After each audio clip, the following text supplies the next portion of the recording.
just think of everything that a film can do wrong, and then think of the opposite of that. I think that it's essentially a perfect film.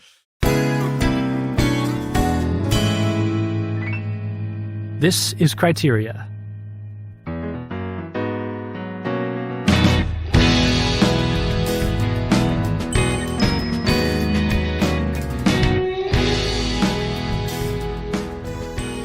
Welcome back, everyone, to Criteria, the Catholic Film Podcast. We have got a very special episode indeed lined up here. We're finally doing the Vatican Film List recap. Yes.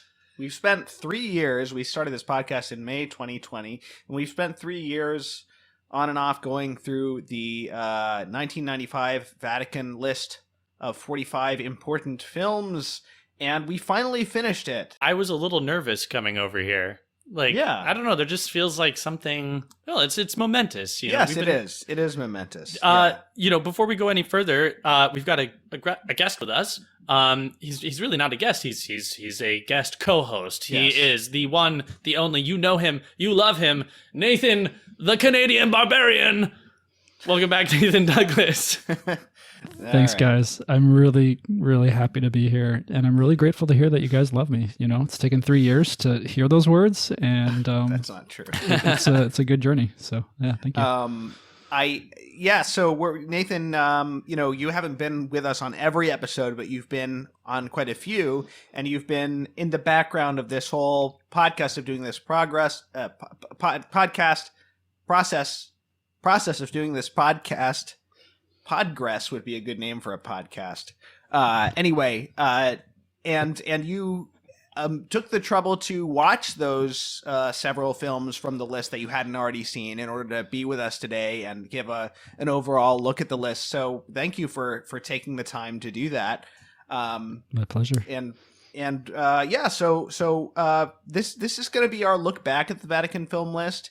And but it'll also be kind of an intro to the list for those who aren't familiar. And we're gonna talk about the history of the Vatican film list in the context of the Church's decades-long concern about promoting a good cinema, and we'll be talking about some of the big picture questions that the list gives rise to, but also most importantly, we're going to be doing our countdowns of favorite films on the lists. Also talking about which films we would drop. Also talking about which films we would add. Are you going to just keep up this sports announcer voice? It's exciting. It's exciting. I think that for those listening right now, whether you have watched all of the films on the Vatican film list or you've watched none of them, I think this is going to be a good episode to listen to.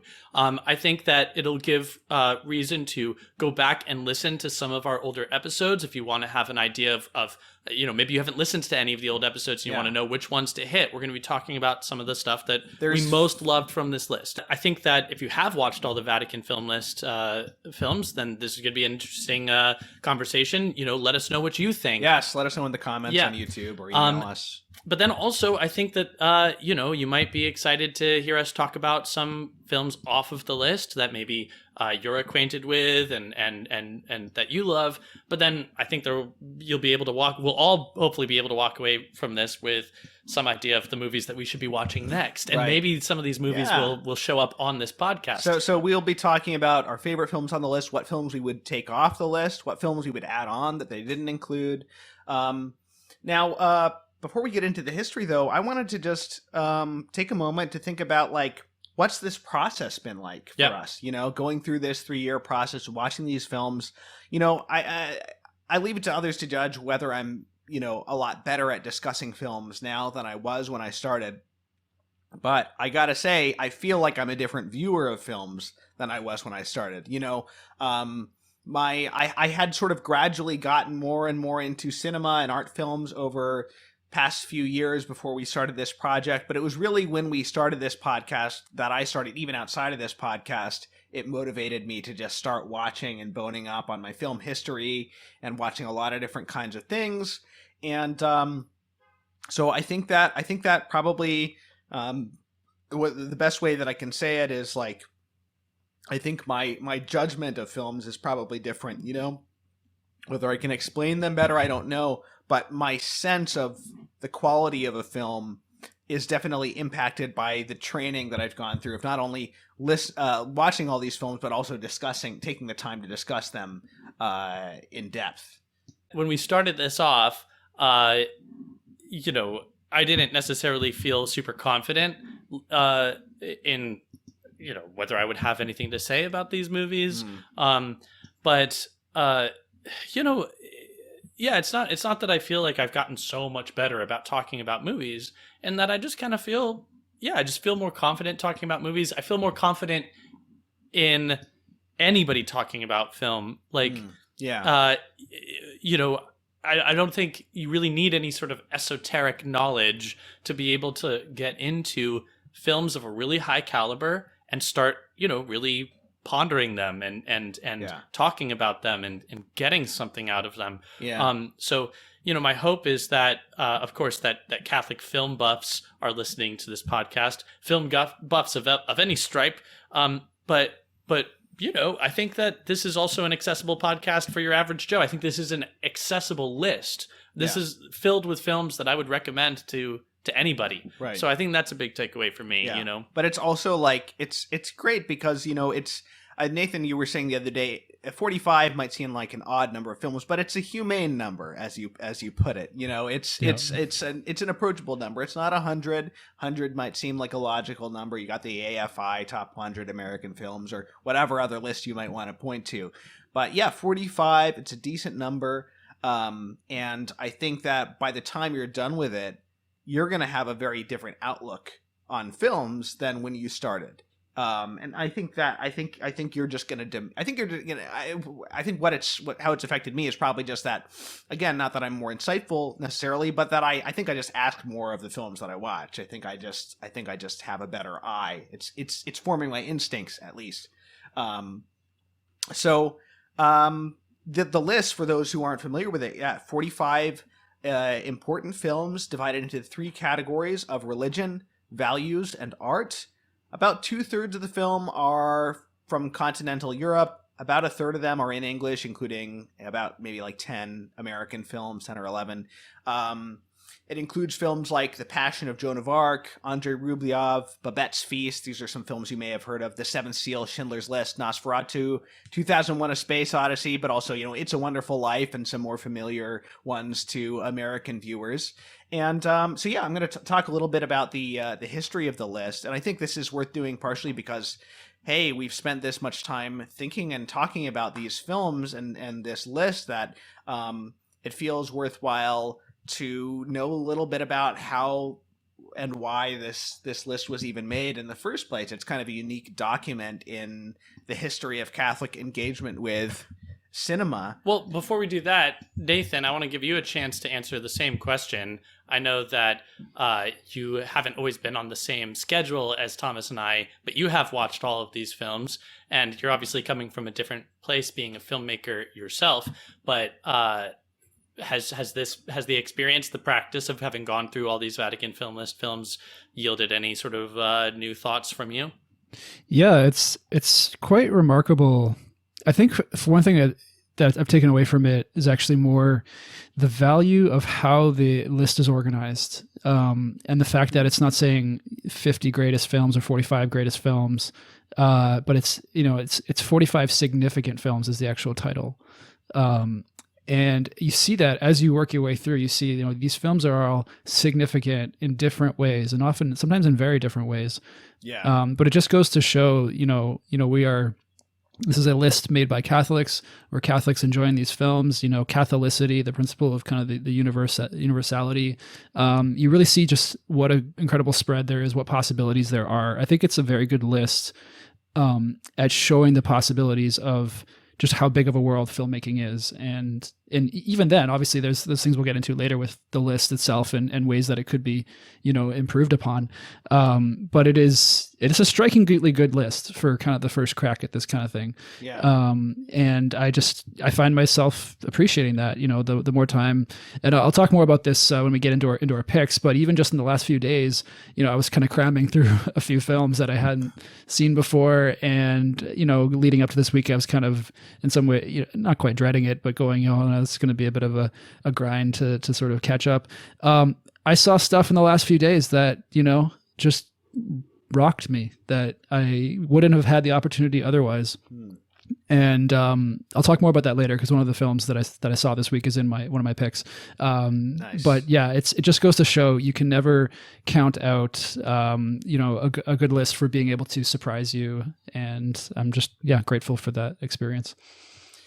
Yeah, I was thinking about, I wonder how they came up with the number 45. And if I had to guess, I would say that they probably came up with the 3 categories first, Mm-hmm. And then they said, okay, how many do we do? 10. 10 is a little too few. That's restricting ourselves too much. How about 15? That's sure. My guess as to how they came up with that. They started with the categories, which are kind of natural, And are the 3... is it 15 in each category? Yes, it's 15 in each category. Okay, well, so that makes sense. Yeah. So what do we do know about this list? Yeah, well, so another reason I'm going into some of the history is that some of this has not been published before. I was able to do some research and talk to someone who was able to give me information that I've never seen online or in a book about this list. So I'm happy to be able to share that, especially if there's any people who are maybe scholars listening who might want to follow up on any of this information. And for any of you who are just like boring, don't want to hear this, right. There are timestamps that you can jump to. If you want to get to the section where we talk about our favorites. Or Yeah, so you'll be able to click the timestamps in the description or the show notes for this episode. Okay, so this list, as I said, in 1995, it was published by the Pontifical Council for Social Communications.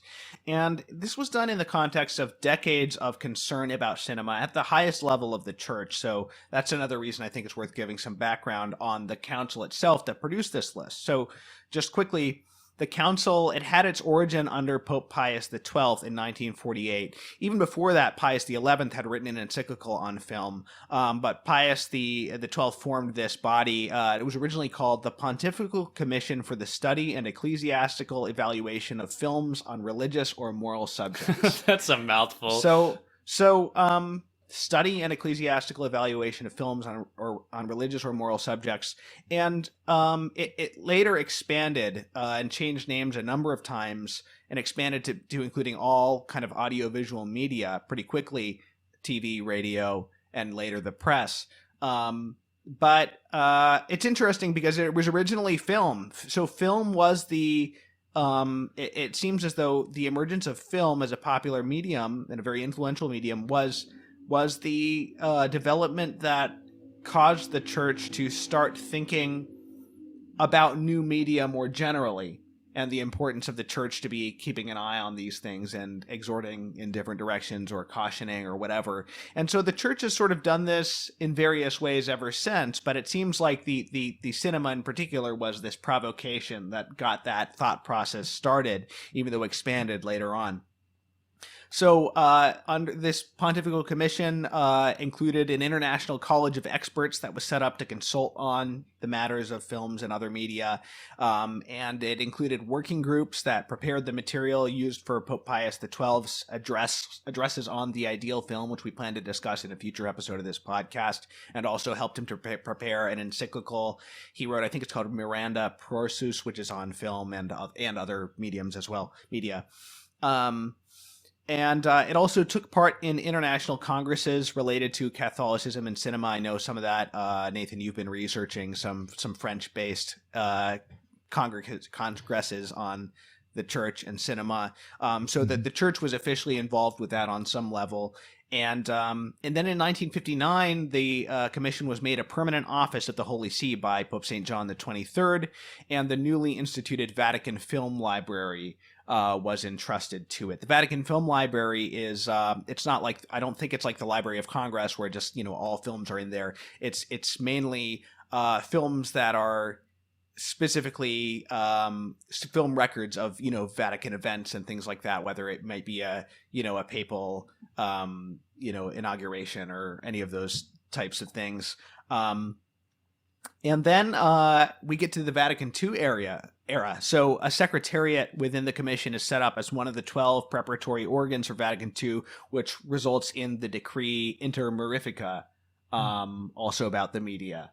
And then in 1964, Pope St. Paul VI turned the commission into the Pontifical Commission for Social Communications. Later, the Pontifical Council for Social Communications, which released this list, and it covered not only film, radio, and TV, but also the press. So not even just sort of the new media, but just the mass media in general. And then much later on, it's suppressed in 2016, and it's merged into what was then called the Secretariat for Communications, which is now called the Dicastery for Communications. So you can see how often names have been changing. Yeah. But yeah, so then we get to I don't know if you guys have any thoughts on that, but if not, then I'll move on to the list itself. Did you want to say something, Nathan, about? It seemed like you wanted to say something when we were mentioning the. No, not really. I think that's a great outline. I'll just mention, since Thomas mentioned that I've been doing some research on specifically on the activities in the late 1940s and 50s. I wanted to shout out my friend Sam Storich, Catholic filmmaker. Some of our listeners might know him from 8 Beats because he kind of put me onto some of this material. But there's actually there's an incredible kind of lost history of Catholic engagement with cinema, including especially in English language Catholicism, especially in the United Kingdom, in the late 40s, early 50s. Some of this material is on archive.org. There's a discontinued film publication called Focus, a film reader, which you can find on there in multiple issues. There's a lot of stuff to dig into, but anyway, we're just at the beginning, I would say, of a historical renaissance in terms of uncovering some of this stuff, because a lot of this material has just been kind of completely lost or very much forgotten or buried in very niche kind of studies. Why do you think that is? Well, that's the question. That's a big question. I don't know if we have time to answer that today, but about the Vatican film list in general is nobody has heard of this list, It's a good question. I don't know if honestly, that would take I think you could spend an episode or more even just exploring that. But if you want my TLDR hot take version, I think two things that come to mind. One, in the lead up to the council, you had basically the heavyweight kind of theologians. Not necessarily the most famous theologians, but basically there was a lot of theological interest, especially from, in England, you had the Dominicans who were really interested in studying the question of film from a very Thomistic angle.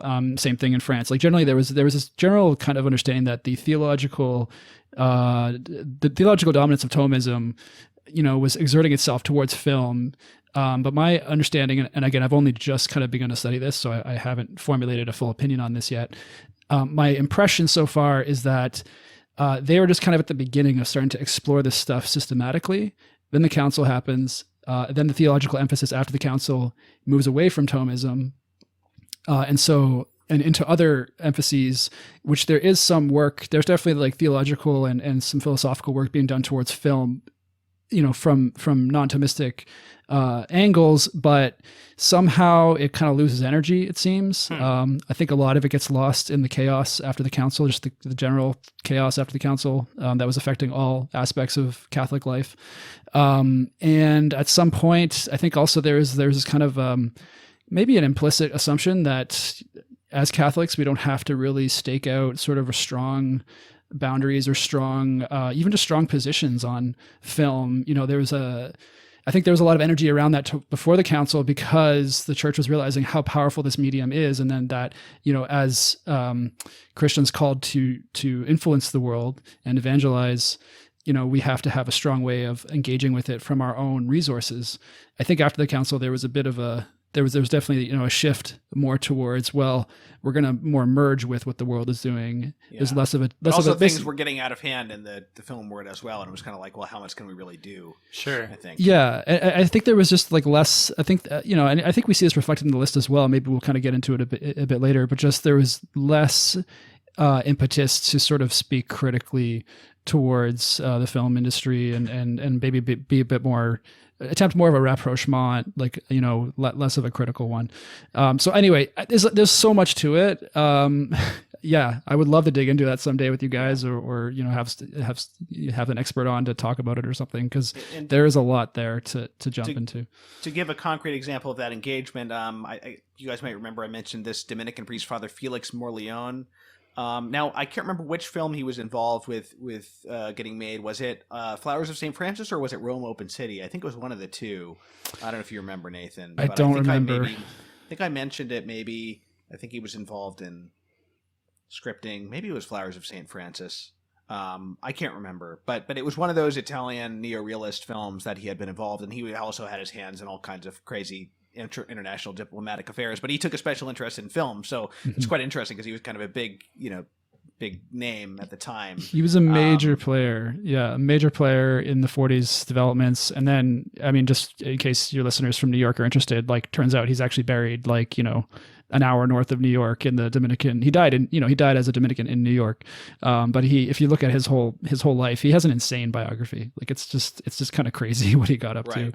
Film is only one side of it, but yeah, there's all sorts of characters, and he's not the only one. Just the last thing I'll mention, there are so many characters popping up in this, especially in this pre-conciliar, these like 10 years before Vatican II, when there was all this energy around Catholic film engagement, a lot of religious, just tons of. In fact, the majority of the people involved with really thinking about this stuff were professed religious, and it's very interesting to see that. That's fascinating. I mean, I guess it makes sense. They had time, and their vocation allows for intensive study that lay people may not necessarily have. But it's just it's very stark. It's very starkly different from then to now. And sorry, one last thing I'll mention.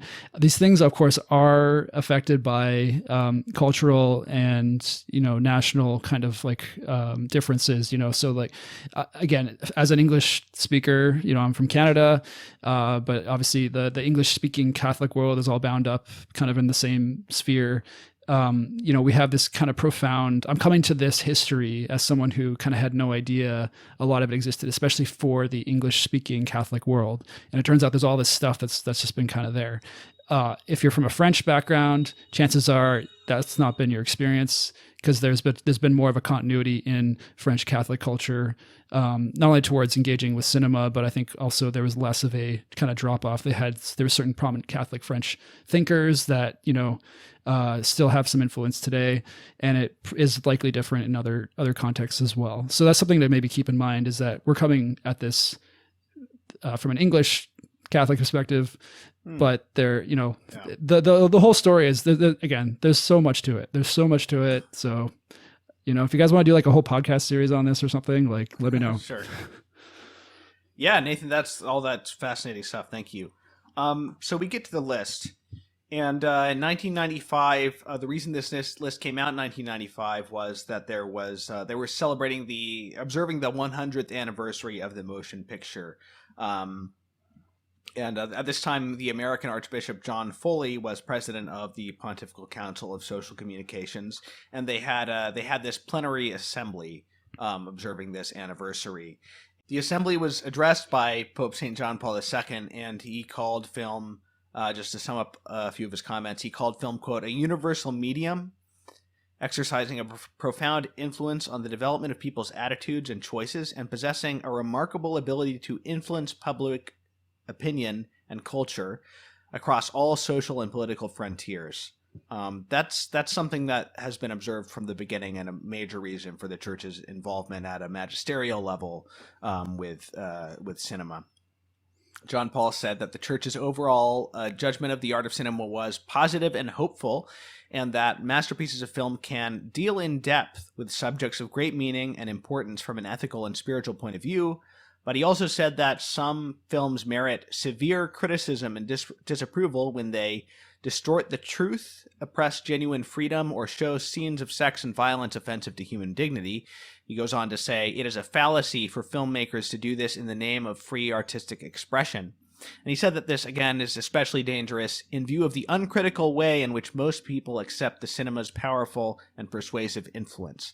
And he's sort of, in talking about the moral responsibility of cinema, he sums up saying, the church is not seeking to limit creativity, but to liberate creative talent and challenge it to pursue the highest ideals of this art form.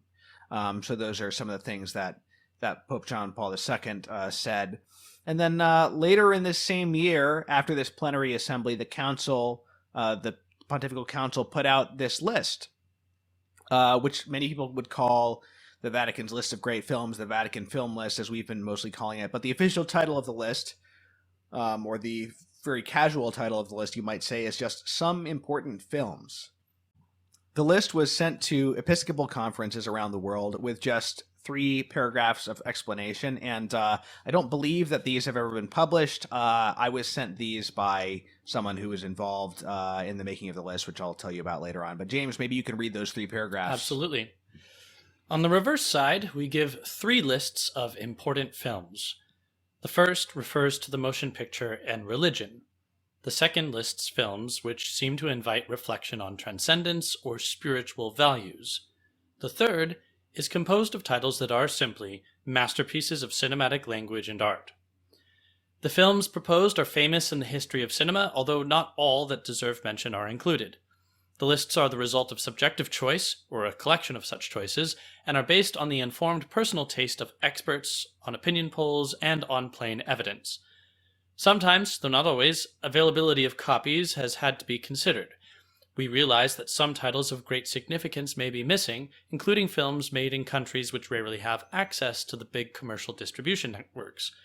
As far as possible, we have tried to take into account all the various types of cinema from a variety of countries. To reflect this fact, the films are listed wherever possible according to the original title in the country of production. Our lists, therefore, are not complete. They are indicative rather than exhaustive. But since the best is often the enemy of the good, we hope that even this limited effort will provide an aid to reflection on what both cinematographic and aesthetic cinema has achieved, in the words of Pope John Paul II, as a communicator of culture and of values.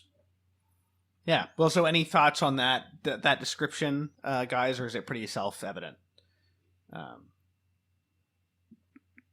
I mean, I'm glad that the description goes to such pains to kind of say this is not exhaustive, because I think that is something that just simply when we see a list, it's easy to slip into thinking, okay, this is the door is shut on this, and this is somebody's definitive word, and there's always arguments every time lists come out, every time Sight and Sound releases their top 10, once a decade, the biggest kind of like list event of cinephile life. There's always all these arguments about what made it in, what made it out. So I think it's great that, the church, is offering already. They're saying, no, these aren't the only ones. And I think they do a good job of laying out, why that is the case. Yeah, I think that you mentioned that there's something very humane or human about the number 45. So too do I think that there's something very humane about just, kind of the humble description of these being some important films. When I recommend a film to someone, it's not always because I think it's like one of the top 10 films of all time. A lot of times I just see a movie that I think is really cool and that, oh, you know what? I think you would really like this movie. And there's really nothing beyond that, and I think that sometimes this list is described as the Vatican's top 50 list of films. And that's just like so not what this is. Mm-hmm. And I think that in our culture of, everything's at the tip of my fingers and I can always research everything so quickly and I can look at the Rotten Tomato reviews and I can sort of evaluate. I call it like the Chipotle effect where I get to go into the Chipotle and just like pick like, this is what I want and that's what I want. And like, look at the customer reviews on Amazon. And I think that it's nice when you kind of just get a recommendation based on what they've described as, plain evidence and, subjective choice. Yeah.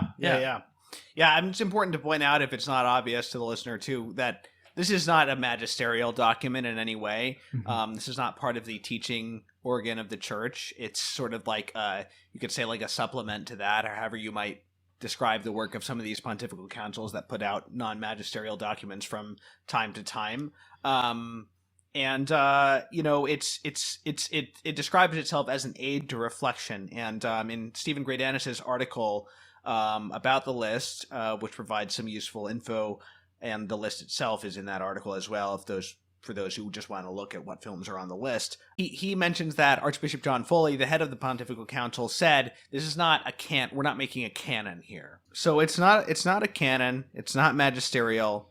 We're not going into schism if we suggest like other films to put on it. Yeah, I mean, and the fact is that this is a list that you could even critique from a moral perspective if you wanted to. I mean, there have been documents put out by Vatican offices that are not magisterial and are theologically problematic. Unfortunately, that happens sometimes. So we shouldn't assume that it's it's all without error or something. But yeah, it's a list of important films, not of the best films, we said. But also not a full religious or moral endorsement of all the films on the list, not even of all the films on the religion section or on the value section of the list. It includes films that were rated morally problematic in part, or whatever the B rating by the Legion of Decency was. And some of those, I was looking at those the other day. Some of them I agreed with their points, and others I didn't. But it includes films that would have been outright condemned by, the Legion of Decency in the 30s, 40s, 50s for some of their content. I mean, the Decalogue films probably 8.5 certainly would have been. Yeah. Schindler's List, and I'm not saying we have to agree with the Legion on everything either, or that's the gold standard. The point is that this is a list that admits of discussion and criticism and opinion, and I think it's great for generating the kinds of discussions that they're probably hoping to generate. It also reflects something of a change in approach over the decades in the Catholic approach to film. It's interesting that this is an aid to reflection. The original name of the commission set up by Pius XII included ecclesiastical evaluation. There's no evaluation other than importance. There's some implied evaluations, I guess you could say, but they're not evaluating individual films on the list or commenting on them. Here, the list is just put out, and we're sort of left to figure out things on our own to a certain extent. It would be interesting to consider whether they should have included some commentary, at least of a moral kind, or some kind of clarifications of different things. Also, probably worth mentioning, not all of the directors of the films, the filmmakers involved, were Catholic. Even of the films on the religion section of the list, I would say probably a very small number of them were practicing Catholics, a larger number of them non-practicing. But just based on what I was able to find out on Wikipedia and elsewhere about the religious background of these directors, 14 of the directors on the list, and there's multiple films by some of the directors, so this is directors, not number of films. 14 of them were Catholic or had a Catholic background. 2 were Orthodox. 6 were Jewish. 6 were Protestant, and 12 I just couldn't find out what their background was. So again, this interesting point, and I think we'll come back to this, but this point of like good religious films being made by people who weren't practicing their religion, or people who just either weren't Catholic at all or just were non-practicing Catholics, whatever. I think worth noting. Also, I think worth talking a little bit about who made the list. We mentioned this is not a magisterial document, so it might matter to us, who's coming up with this. The films were chosen by a committee of 12 film scholars. Most of them seem to have been Italian, although I know at least one of them was Spanish, thanks to our previous guest, David Paul Baird, told me that. I was able to get some info because I sort of emailed around various Vatican institutions until I got forwarded to Claudia Di Giovanni, who runs the Vatican Film Library. And she sent me an email with just a little bit of information, including those paragraphs that you read with the original description of the lists. And she also, she said she herself was part of the committee that worked to prepare the lists. She told me that the committee also included Father Virgilio Fantuzzi, Monsignor Enrique Planas, now an archbishop, or became an archbishop at some point. I can't remember if he's still alive. Monsignor Pierfranco Pastore later became a bishop. Professor Luciana Della Fornace, who maybe the president or vice president of AGIS Scuola, which is an organization which brings together trade associations for the various arts and their schools. Luca Pellegrini, who was a Vatican radio art commentator, and also a representative of the Italian Episcopal Conference. So a very Italian-heavy group here, and that sort of reflects itself into the list to a certain degree as well. And that's not all 12, but that's a good chunk of the people who were involved. I was hardly able to find out anything about most of these people. Father Virgilio Fantuzzi had a little bit more that I could learn about. Also worth noting that obviously behind all this is Archbishop John Foley, who was the head of the Pontifical Council, and from what I could tell, he had a reputation for orthodoxy. That's all about all I know about him. The Pontifical Council, also worth a quick mention, they put together a document called 100 Years of Cinema, which includes a kind of model curriculum for helping school children of various age groups to grow in discernment about movies and images. It's actually got some pretty interesting ideas in there. And it goes beyond just sort of like a moralistic approach. Sort of like, for example, there's exercises about, just go to the park and try to observe things you wouldn't normally observe. Oh, and cool. Things like that. Yeah, so I thought that was cool. Worth mentioning a little bit about Fantuzzi, because he's really the only person that we can get much of an idea of where he was coming from. He died in 2019. He was a Jesuit. He was a film critic for the La Civiltà Cattolica, which is the Jesuit Vatican newspaper. He was a friend of Rossellini, Fellini, Pasolini, Bertolucci. Pretty much, he had relations with pretty much all the great Italian directors, as well as with Martin Scorsese. He was a lecturer on film at the Gregorian University in Rome. And he appears on more than one Criterion Collection special features as a commentator, for example, on The Flowers of St. Francis, and maybe on Rome Open City as well, but a lot of those sort of Italian Catholic-related films. Yeah, so it's interesting. He was a big deal in Italian film criticism. I mean, what I read was that all of these great Italian directors who weren't even necessarily Catholics or practicing Catholics would get copies of La Civiltà Cattolica just to read his column. So he was well regarded, but there was a mutual esteem between him and the artists of the time. So that's all well and good. There's a very interesting New York Times profile of him from years ago, and it includes an account of him taking kind of what I would describe as a rather breezy attitude towards Pasolini, including a number of pornographic scenes in his film of the Decameron. So I mentioned this only to say it's, things in the Vatican aren't always great, and things at these little pontifical councils aren't always great. And the question might come up if one were to use this list to discuss a certain attitude towards film criticism or what films to view. It's not unlikely, you could say, that some of the committee were the sorts of Vatican officials that we maybe wouldn't approve of, with this kind of lax and worldly attitude, which Father Fantuzzi, it seems, may have had. Then why should the Vatican film list justify our own critical approach to be able to say, well, this movie has a sex scene in it, but we're going to take the whole and just dispense with that part of it, and you know what I'm saying? So this isn't a problem that we can solve in this discussion. It's a pretty big question about what the Catholic approach to somewhat morally compromised works of art should be. But I'm just raising it because I know that there's people out there who would use this sort of list to kind of like promote an overly permissive and overly lax approach, the kind of approach that we dealt with some people in our recent review of the Padre Pio film, where some people were like, it's a film, it's art, that kind of thing. Right. And so I mentioned that not to discredit the list, but just to sort of like to you get the point. Yeah. I think if I may, I think that's a really important point. And the way that I would think about it is ultimately, I think, historical. Recognize that we are on a timeline. We don't know how much longer the church will have use for cinema, or when our Lord will come back. It could be obviously for a very long time. Historically speaking, film is still a very young art. It's barely 125 years old.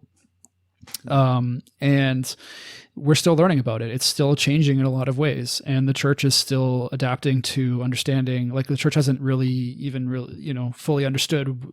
We as Christians have not fully understood what this medium can do and what it entails. So I would look at the list and even just the period in which it was made, and the people who made it, the historical period they were formed, is quite different from our own.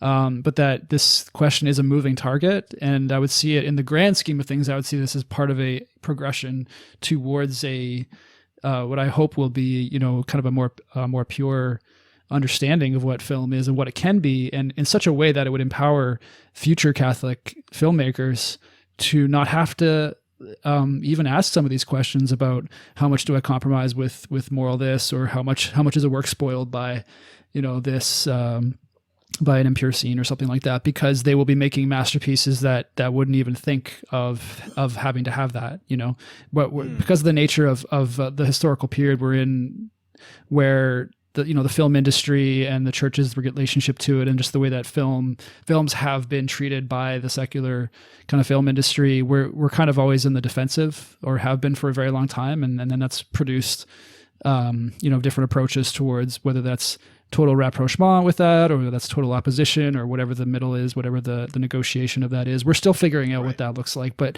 I think the end goal that what we all hope for is for a purified kind of Catholic film culture, probably, hopefully, please God, decades from now or even sooner, where, filmmakers are free to not even think about, how much I have to compromise on this or that film. And I think that may help us to recognize the films as well. There are films in this list that are absolute masterpieces, and that also do have some problematic aspects. And one of the things I appreciate about going through this list with you guys in particular is that it has challenged me, even on some of the films that I sort of didn't, necessarily find as problematic, have come back around to revisiting and saying, maybe that's not the perfect kind of thing that I thought it was. But that's okay, and these are great films. These are significant films. And we can hold that in one hand, and we can also say, they're not perfect. And this is all part of hopefully getting to a future point when, as a whole, the film culture made by Catholics will be in a better place. Yeah. Great, Nathan. That's great. Very helpful perspective. And at the very least, these are films that, whatever an individual viewer or critic might approach them, a Catholic filmmaker can't really ignore a lot of the films on this list. So you just gotta go in there and do your best. Okay, so that's pretty much the end of the sort of historical aspect. Are there any big picture thoughts about the list as a whole that you guys have, or observations before we get into our lists? Yeah, well, the one thing I'll say is, with everything that's been said and all of the sort of qualifications and acknowledgement that, this is not perfect and it's not magisterial and yada, yada, yada, the fact remains is that it's a pretty good list. And I think we can be proud of this list, and grateful to the church, and to the people who put it together. Yep. I think that when we started this Catholic film podcast, this just was a no-brainer to start with this as the springboard. And you could certainly think of worse things to start with, worse lists. So I'm grateful to God that this list exists, and that's not, again, saying it's perfect, but it's totally done its job. Totally. Okay, so we're going to get into our lists, and I'm certain there'll be films on the Vatican film list, quite a few even perhaps, that we don't even mention in our lists, either our good lists or our bad lists. And so all that is to say, we've discussed all of these films individually. There's a playlist of the whole thing on YouTube, or you can just scroll down your podcast feed. And if you guys want to know more about these films, because we won't be able to even talk in depth about some of the ones that are on our list as well, you can check out our episodes on them, and we certainly encourage you to do that. All right, and now it is time. For our countdowns, our lists. Ooh. Technically, this first list isn't a countdown. It's just egalitarian list. But so am I going first? Yeah, I think you should go first because I think you have the most films you would drop. Okay. Yeah. So first we're doing what films on the Vatican film list would we like to nuke? Which would we like to remove? By way of preface, it's interesting when you look at the films that sort of there's a lot of on this list. There's a lot of Italian neorealism. And you might say the film is too dominated by Italian neorealism.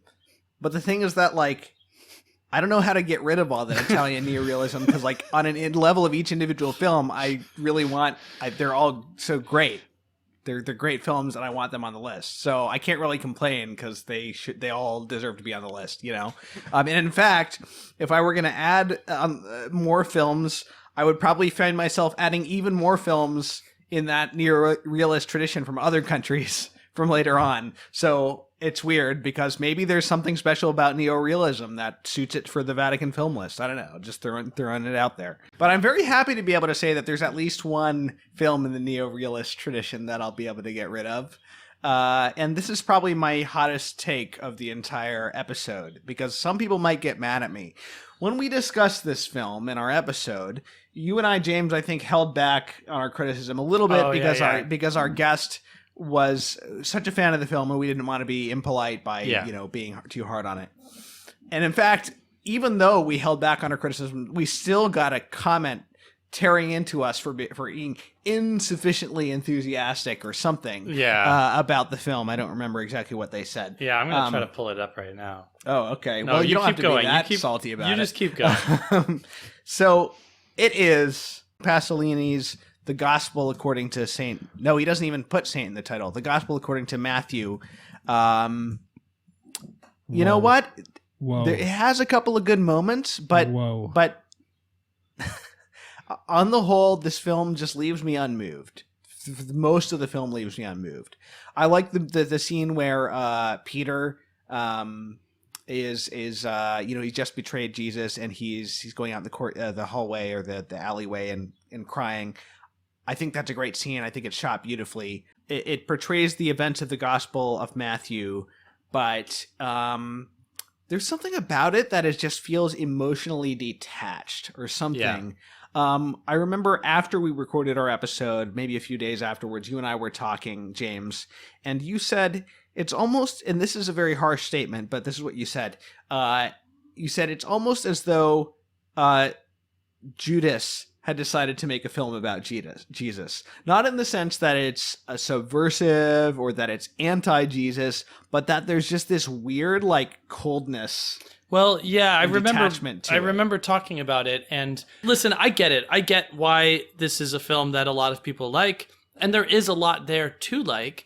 But I think my most fundamental critique, if I can remember the film well enough, this is like 2 years ago, but is that it really just felt like it was a film about faith from the perspective of having no faith, sort of like standing on the outside of the dramatic question of a yes for Jesus and sort of still withholding. Right. So like you're withholding that yes, you're withholding and faith. Even in an artistic way. You can't then go and do service to it. And this is not really me saying anything about Pasolini more broadly. I'm just evaluating this from an artistic perspective, right. And it just seems so evident to me that there's a kind of faithlessness that I'd probably be able to get more specific about it if I refreshed myself on the film before talking about this. I'm really just working with our memory of having looked at it 2 years ago. But yeah, I want to read this comment that we got on it. With all due respect, you fellows here have given a poor performance. Your analysis of Pasolini's work is extemporaneous hot air. So sad. And I'll just say as an aside, it was extemporaneous. There might have been some, and there might have been some hot air because I was maybe trying to like not be as like critical of it as I really felt. With a little bit of preparation, you could have provided a lot more information, engendered tons of questions. What remarkable art inspiring us to the sacred. How can you watch this film and not feel the love of God? How can you not be moved Easy by peasy. Pasolini's murder? A broken man rising from his situation to create God-inspired art. I am That moved alone by is it. a miracle. You could have didn't make the covered film a after lot being of murdered. ground, but you guys are lazy. Thank God Heather was there. And thank God Heather was there. I have a lot of respect for Heather, and she did have a lot of nice things to say about the film that I thought were well observed. But yeah, this individual seems to be. He didn't make the film after being murdered. Well, and listen, like half the comment isn't really about the film at all, you know. So Right. Yeah. Anyway, so I don't know. Maybe enough said, but yeah, I think that's a good choice. I don't think it's a hot take at all. I think Okay. to the chopping block. I just want to add, like, I echo some of it, and I watched this film very recently, actually, for the first time. And I echo some of what you said in terms of the coldness.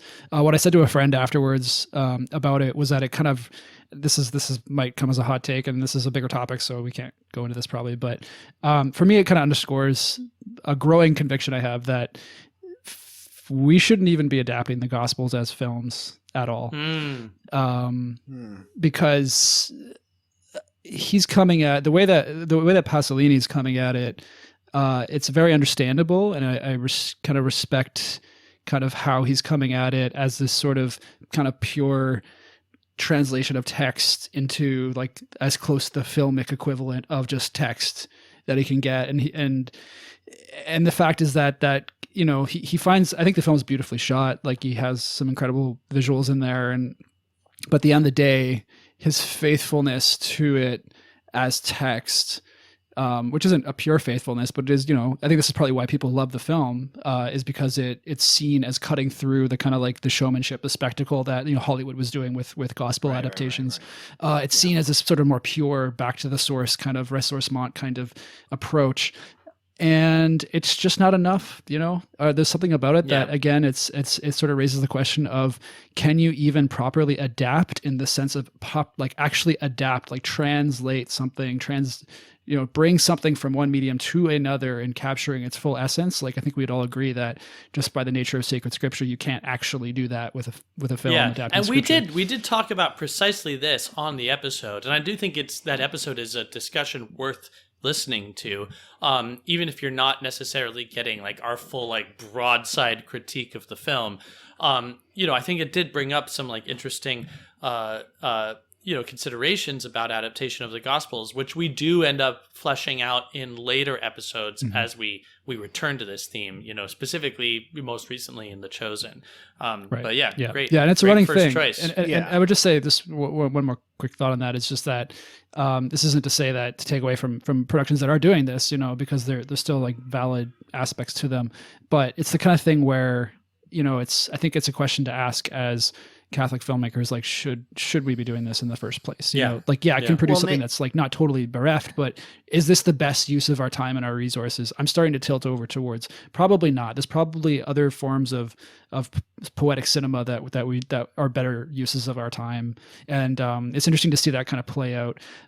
But on the flip side, I'll just say again, for the, you know, people who love the film, it's understandable because the context it comes out in is that it's kind of undercutting all this kind of BS Hollywood style, and that's a real thing that happened. And so the question is kind of how do we take the benefits of that, and then, you know, how do we not throw all the babies out with all the bathwater, I guess, is the question. And by the way, like, that BS Hollywood style, as you call it, that'll come up in my removals as well. Nathan, this is why I've been wanting to have you on one of the Chosen season discussions, and hopefully that can happen in the future, because that's an issue that I want to get on. And I think that because we often have Brother Josh with us, and he's a painter, I think that would be very interesting to have the discussion with both of you present about adapting the gospel, in these two different media. All right. So what's next on the gospel list? according to Matthew? And I would say, you know, maybe replace that with the Miracle Maker. I think the Miracle Maker is like a far superior adaptation of the gospel. For sure. Moving on, though, might as well, I'm going to reorder my list because you mentioned Hollywood BS, to Ben-Hur. I'm taking Ben-Hur off the list. I just don't think it's a good enough film. To be honest, there's a lot of fluff in Ben-Hur, and also the stuff that there's a lot of great stuff too. There's a lot of fluff, so that's an artistic question. I don't think it's really truly enough of a religious film to at least be on the religion section of this list. The other thing is I haven't seen a lot of these other Hollywood biblical epics, so I'd be interested if there's one that's better or more deserving.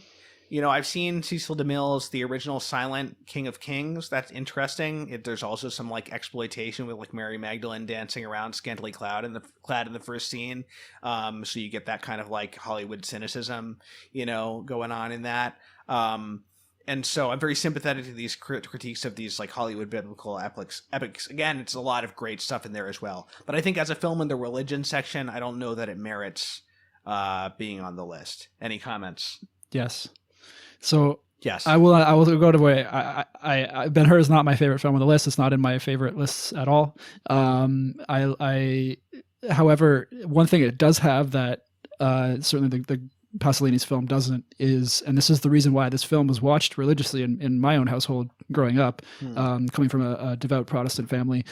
We watched it around Easter time every year, as many do. And I would say the reason we did that is because this is a film that it's one of the few films that approaches, and I know you guys talked about this in your discussion, the reverence of the person of Christ, by not right. showing, you know, his face.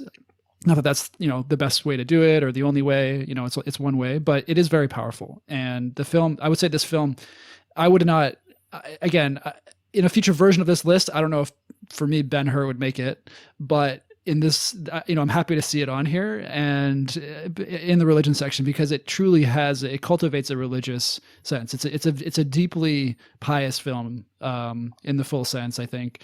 And just to add on to my comments about not adapting the Gospels, this isn't adapting the Gospels. It's a it's a fictionalization around the time of the Gospels, and it's a totally different kettle of fish than adapting. And the I Gospels. also think that one of the things I like about the list more broadly is that there are some like populist choices on there, and this is like the people's choice. You know, it's like that's fair. So I think that I can see why you might remove this, but I think that you would impoverish the list. As a whole, Yeah, you know, I think that like removing it with the caveat that it should be replaced with some kind of other American biblical epic of the era. I just think that there is no other American biblical epic that approaches the level that Ben-Hur does. Maybe so, but it's just not enough about like religion. Yeah, you know? So maybe it gets moved to a different section on the list. This maybe underscores the poverty of like the films being made about these kind of things. Well, no, that's what I'm saying. You know, but I think that for reflection, one of those should be on there. I'm not that familiar with the genre as a whole. Sure. So yeah. I mean, that's one of those where like I could see arguments for keeping it. Francesco. Yeah, we knew it. It's on everybody's list. Need we say more? List. Yeah.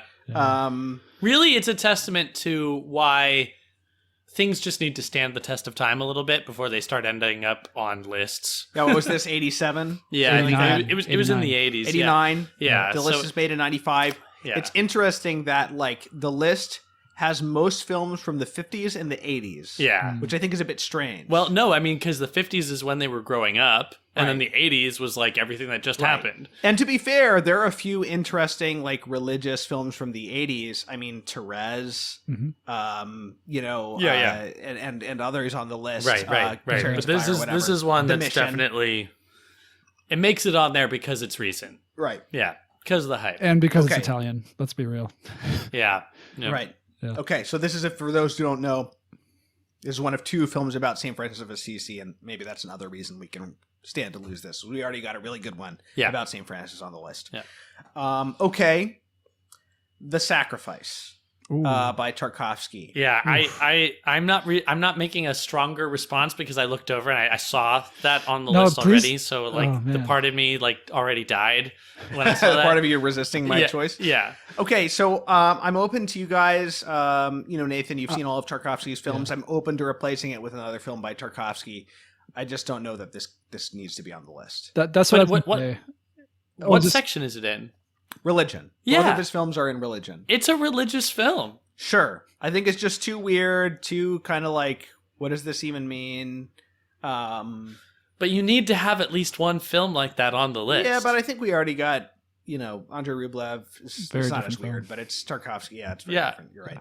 Now, I'm open to putting another weird film by Tarkovsky on the list. Stalker is pretty weird. I think Okay, but that's not a religious film. No, you know? oh, It's not. it's not. Well, okay, but not in the way that The religious. Sacrifice is. I don't know. I think they're both pretty religious. Yeah. All right. We'll talk about we'll talk about Stalker on this podcast at some point. Oh, but, a little teaser there. I'm sympathetic to Sacrifice being removed if it's being replaced by another Tarkovsky. And I thought about doing that for my list as well, and didn't do it. But some of these I'm removing with like knowing they need to be replaced with something in the same vein, but I just don't know what that is. I think I skew more towards your side, Thomas. Even though as we were talking on our podcast about Sacrifice, like for me that was a major kind of like coming around on the film. I'd always been kind of a bit hard on it before that. But even still, I think purely, I think Stalker is actually a more purely religious film, and it's a more purely religious experience. So I would be happy to see Stalker replace Sacrifice on a future version. And I just saw Stalker for the first time in a theater, and I was totally lost. But I still have the sense that I'd probably rather be on there than The Sacrifice for some reason. It is. I still think Stalker is a more accessible film, even though we're talking about degrees of accessibility here. Yeah, I'm not sure. Stalker was pretty tough, but yeah, I need to watch it again. We will discuss the rest of Tarkovsky's films at some point. Right. Okay. Gandhi. Yeah. Anybody surprised by this? Okay, why remove Gandhi though? It's an outstanding example. It's an outstanding specimen of a certain genre, a genre that is a degraded genre, the biopic. Yeah. And the giant historical epic, kind of. You could say. The giant historical epic. One of my fears is that I'm going to be taking too many epics off in my choices, but I'm happy to replace them with other epics. But yeah, so Gandhi, great performances, good as biopics go. Removing it because it's not that important. It's another one that feels like, oh, this is of the time. And then also just it's the Gandhi. It's too boomery. I'm sorry. And it's too much of like an American sanitized version of Gandhi. We talked about this in the episode.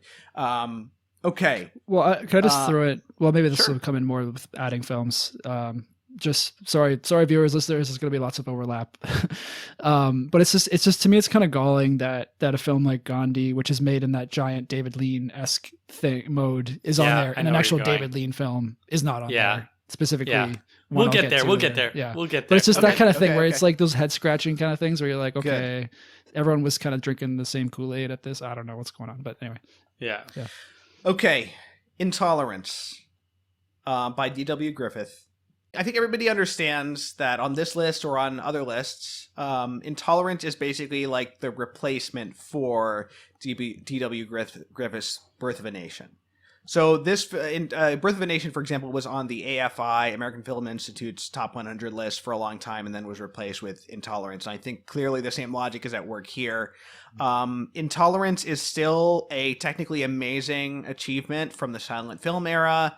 Maybe not as influential as Birth of a Nation in various ways. I don't know. Maybe Griffith's influence is more overall rather than any one of his films, I understand the reason to have. This film is included under values. That's one beef I have with that. I don't think this film has coherent values. I think that's our main beef with it. I think it's kind of an incoherent film. Birth of a Nation is a wicked film in that the whole second half of it is extremely racist. But it's more coherent as a work. Now, I'm not gonna argue that Birth of the Nation should be on the list because I think that on the whole, the films that are included are maybe not all consonant with Catholic values, but not even the ones on the art section. I feel like they're not necessarily sort of like militantly opposed to Catholic values. Right. Maybe 2001 you could argue, but yeah, so it would be weird to have like just one film or just two films that are. I think what you would need is basically, and you can argue they should have done this, is some like a little bit of commentary, or maybe they could even have like another category of films that's like 2 or 3 or 4 films that are like, this is opposed to Catholic values, but it's still worth reflecting on. Intolerance is on there, but I don't think there's that much to reflect on in terms of values. I'm not saying they should have put Birth of the Nation on there. I don't think that would have gone down well. I don't think it's really worth it.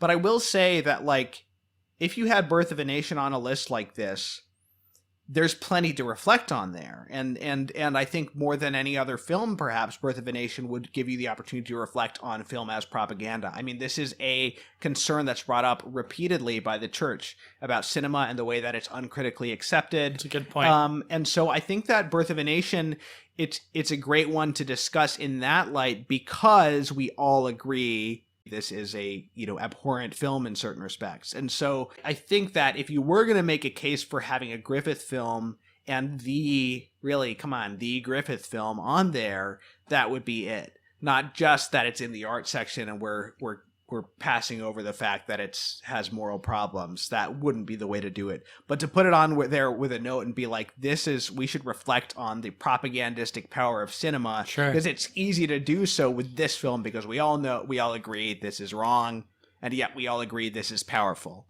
Does that make sense? It makes sense. I think So again, I'm not saying it should be on the list, but I'm saying, like, I don't know if we should remove Griffith from the list altogether just because Intolerance is such a lame movie.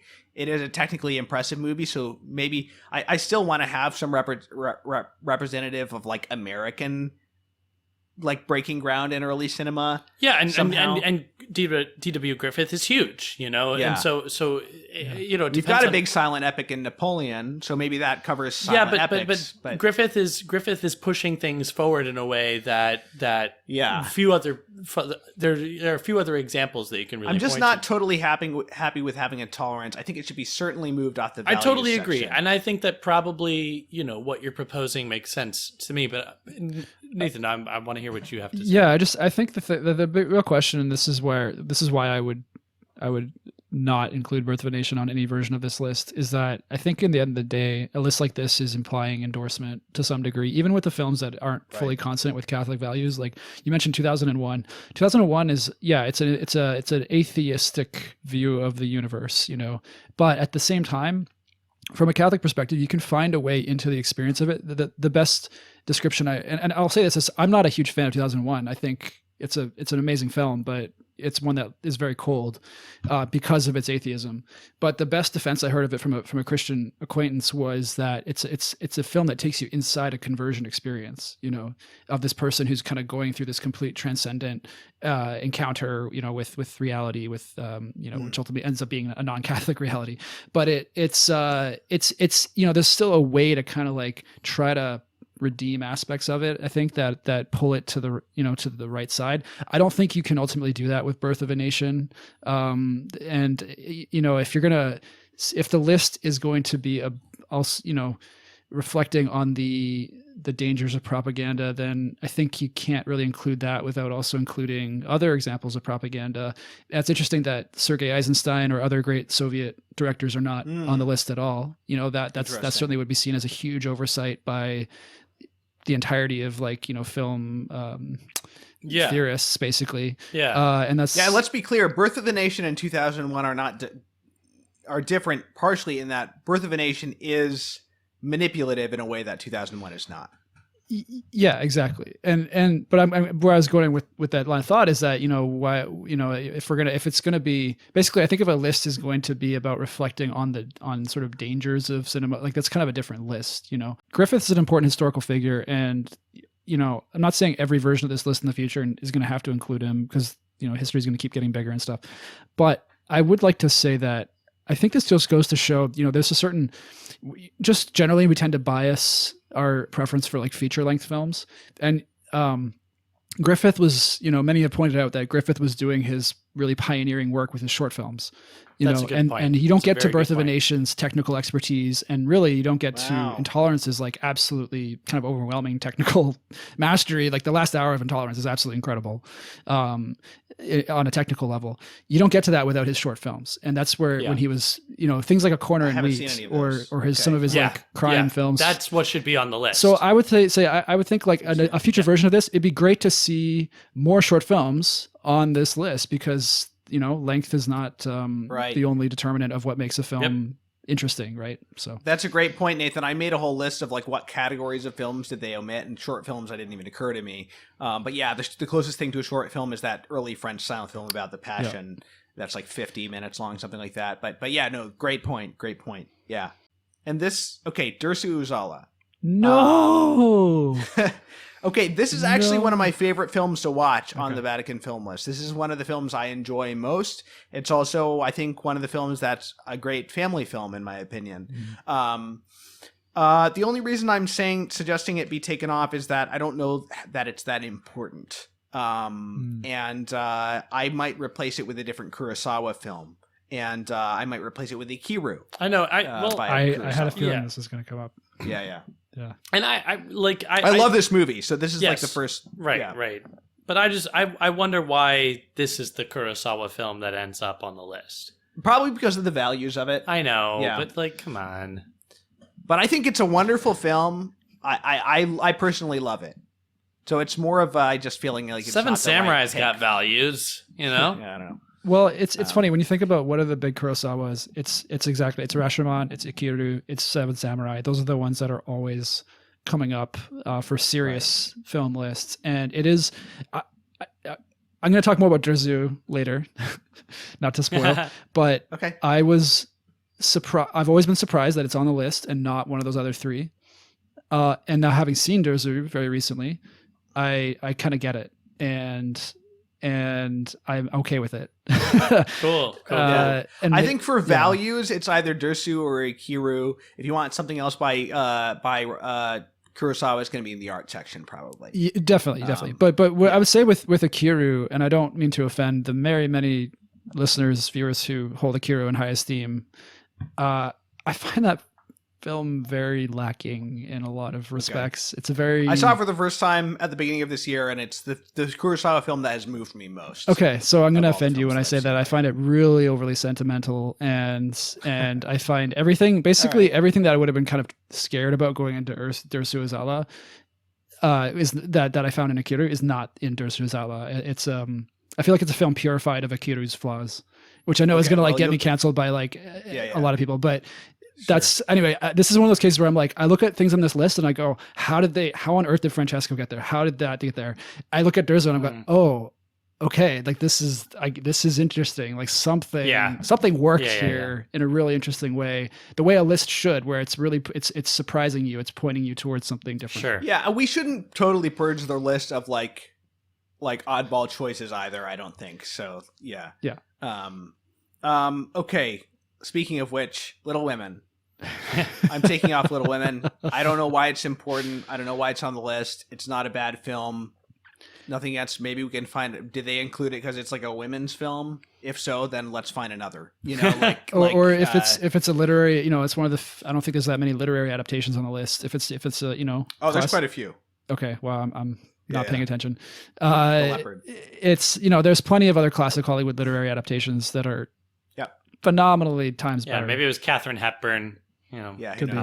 That is one of my favorite performances by her, though. Nathan, give us your list. Okay. How many do you have on your list? So I stuck to 5. Actually, no, I have more than 5. But Thomas covered a bunch of them. So I'm just going to say quickly, I agree with Thomas on, I would remove Francesco. I'd remove Little Women. I'd remove Gandhi. I have Intolerance kind of at 50-50. I'd be okay with losing it. You literally just watched that last night. I did literally just watch Intolerance yesterday. Yeah.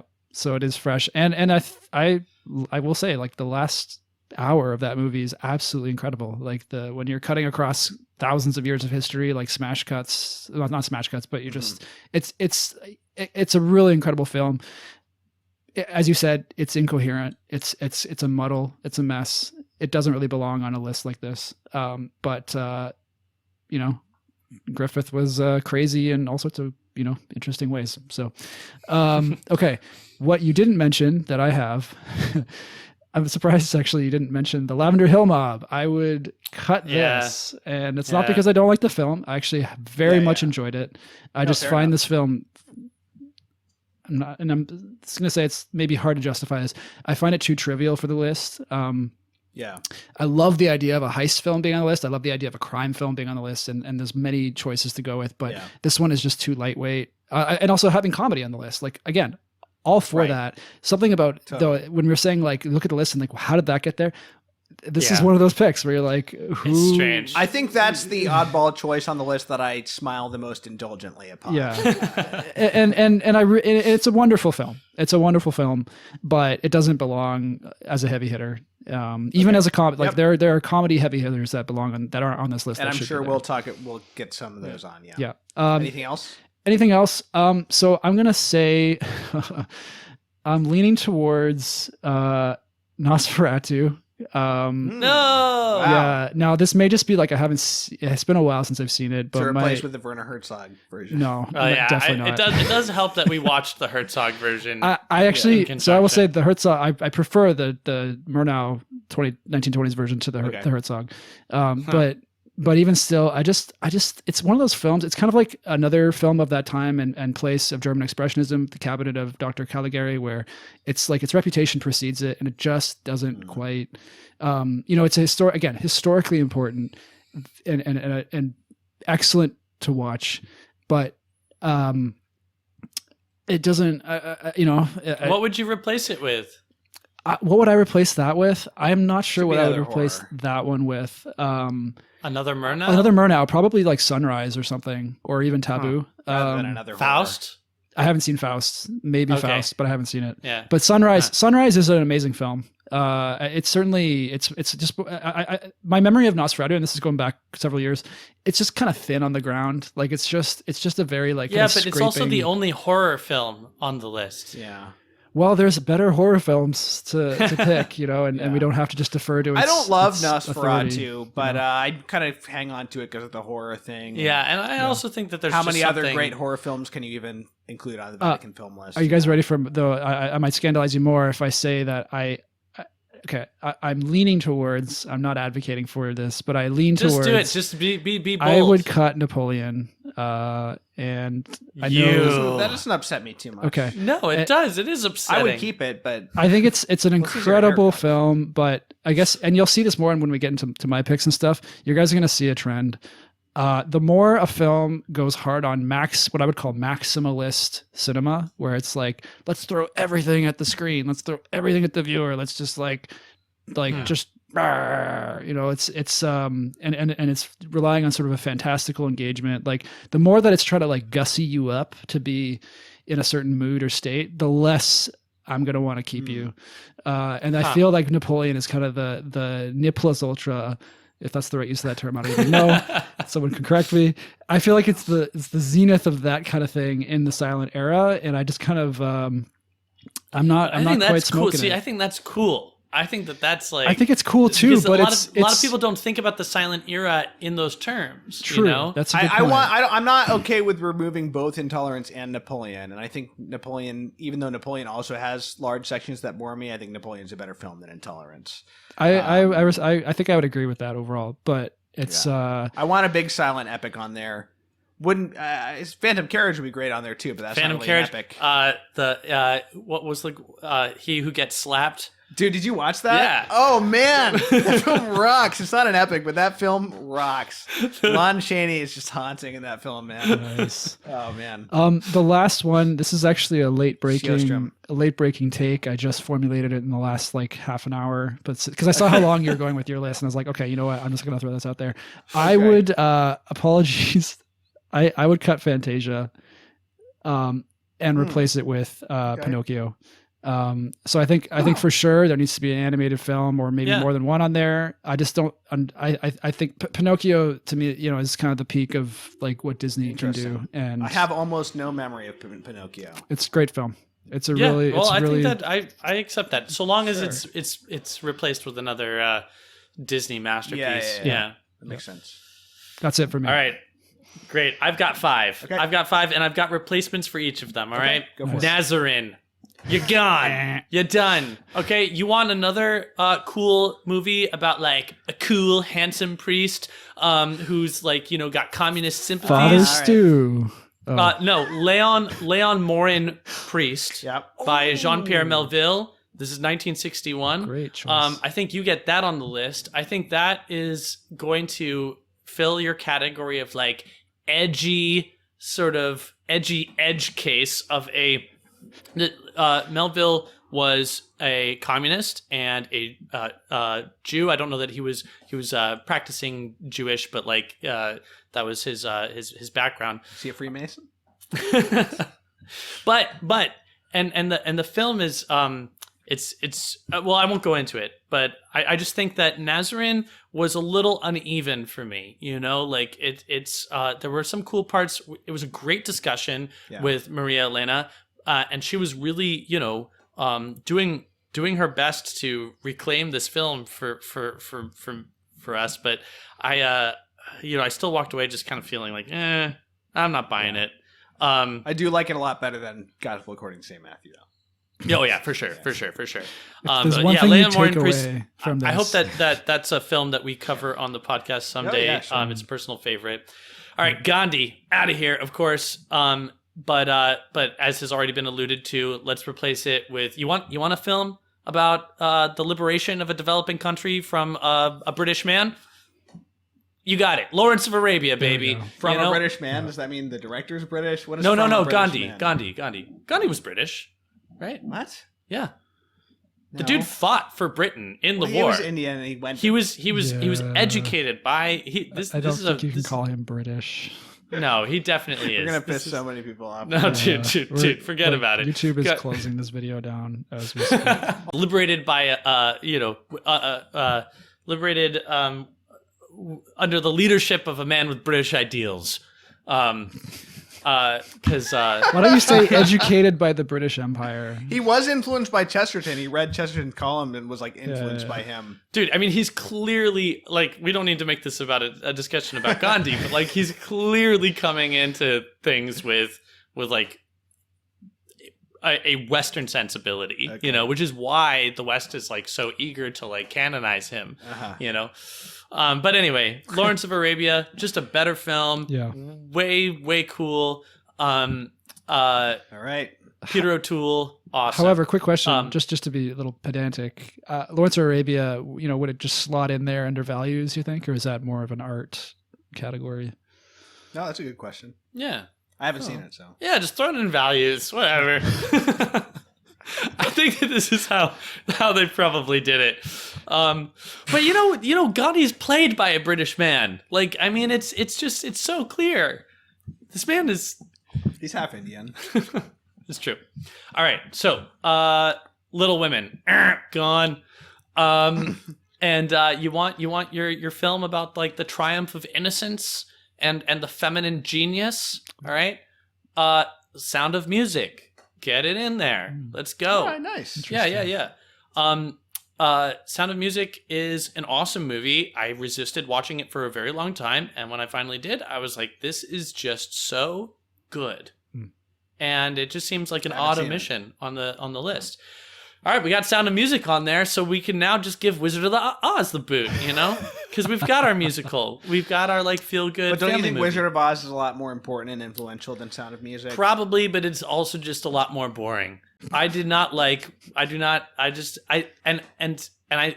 even, I don't know, man. Wizard of Oz, I think even children get that it's, like, it's lacking. Okay, but you want another film about a young child whisked away to adventure by a balloon. Okay, Dorothy is rescued. She's taken home by the balloon, but she's whisked away from adventure. In The Red Balloon by Albert Lamouris, 1956.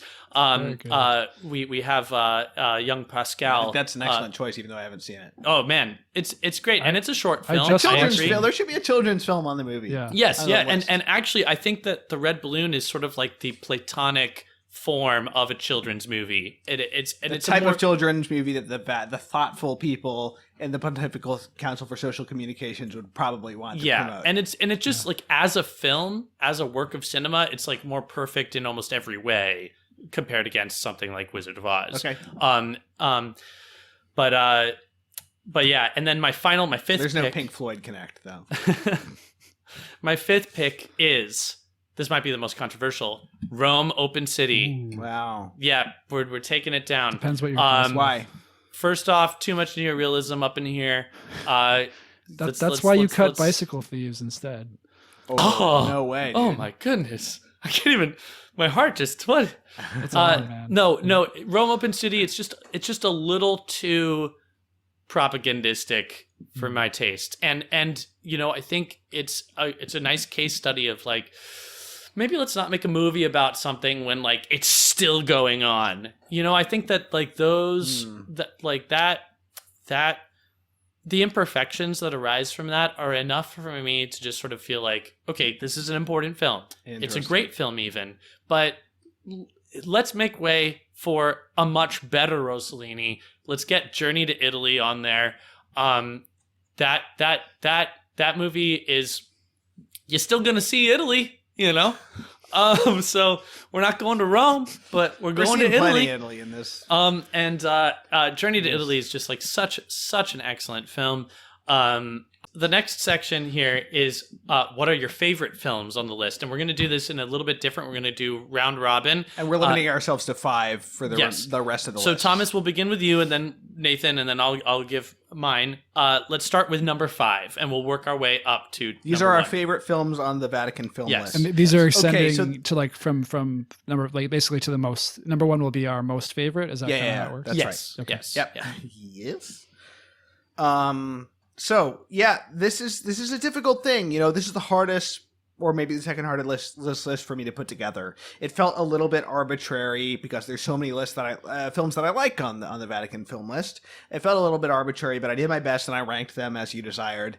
And also, I will say, art. There's so many great art films you could put on the Vatican film list. They're on there. I decided to favor the religion and values sections on my list. Okay, number 5, Grand Illusion.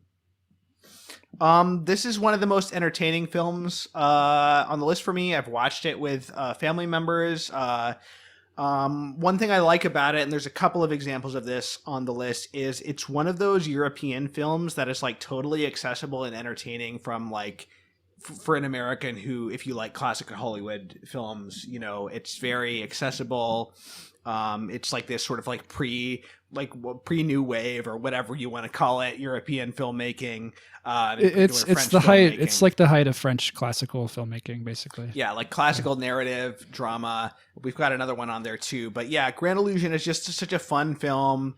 It's like one of these great humane European classics. Yeah. So it's very exciting. It's a good choice. Yeah. Strong choice. Yeah. Nathan, you want to give us your number 5? Yeah, so my number 5, keeping things French. My number 5 is Au revoir les enfants by Louis Malle from 1987. This is a film I just connected with right away. And, I saw it a few years ago. I actually didn't rewatch it for doing the list with you guys. But it's just such a beautiful, I don't know, for me, there's a certain kind of like French style of film that comes out of the new wave and kind of what they were trying to do with getting things more realistic or getting more provocative or whatever. And after that kind of calmed down, you kind of see this, really it's actually to continue from Grand Illusion. It's this desire for realism, desire for very humane human stories. There's just something so kind of reposed and poised about how, a film like Au revoir les enfants sees its subject, sees the world. It's I don't know. It's a film that's fully in the present, I guess. And then it's unfolding this very moving story. I guess maybe I'm kind of struggling to find the words for it, but to me, it's watching that film unfold is so pleasurable because you are getting a kind of rich story experience, but it's not at the expense of not just like filmmaking in like the sense of like, oh, it's well made, but like it's really made with an eye to let you be in the present and to not rush you through things. It's not about just let's get to the next story point. Let's not, it's just a very contemplative film, and it's not dragging itself. Like I guess ultimately it boils down to it's a very rhythmically well made film. It's kind of the ideal, I would say, just to sort of tie this up. It's the ideal of what a film, a kind of filmmaking that's really coming out of a literary source. Even though that film is not out of a literary source, like if we kind of adapted more novels like that film, and there's lots of films like that do that. would be a richer culture for it, and I think it's an important film for me because certainly coming from a filmmaking perspective, so much of filmmaking, you see, and so much of even just like what the market wants and stuff like that. A lot of it is driven by things like adapting novels, adapting existing properties. And the more that you're trying to like see, maybe, is there a path for me here, as a filmmaker, for a lot of people, and maybe for many, it's going to end up being through adapting kind of literary sources and stuff. So I think a film like this gives a great example of how to do that without sacrificing everything that makes film compelling as a medium, if that makes sense. Can I ask, I haven't thought of this film in terms of neorealism before, but do you think that this film is like almost a synthesis of neorealism and like a certain narrative approach? Because it's like giving us narrative surprises and stuff, but in a very like, in the moment kind of manner, Yeah, I think synthesis is is the best way to think of it, in the sense that I think because it is a French film and it's coming directly out of someone who was kind of part of the new wave himself, Louis Malle. So he's not a young filmmaker in the 1980s doing this. He's an older filmmaker. He's already kind of formed. But what's interesting is that it's coming from the same kind of wellspring as something like Francois Truffaut's 400 Blows, which is about another story about like youth and the formation of youth and stuff like that.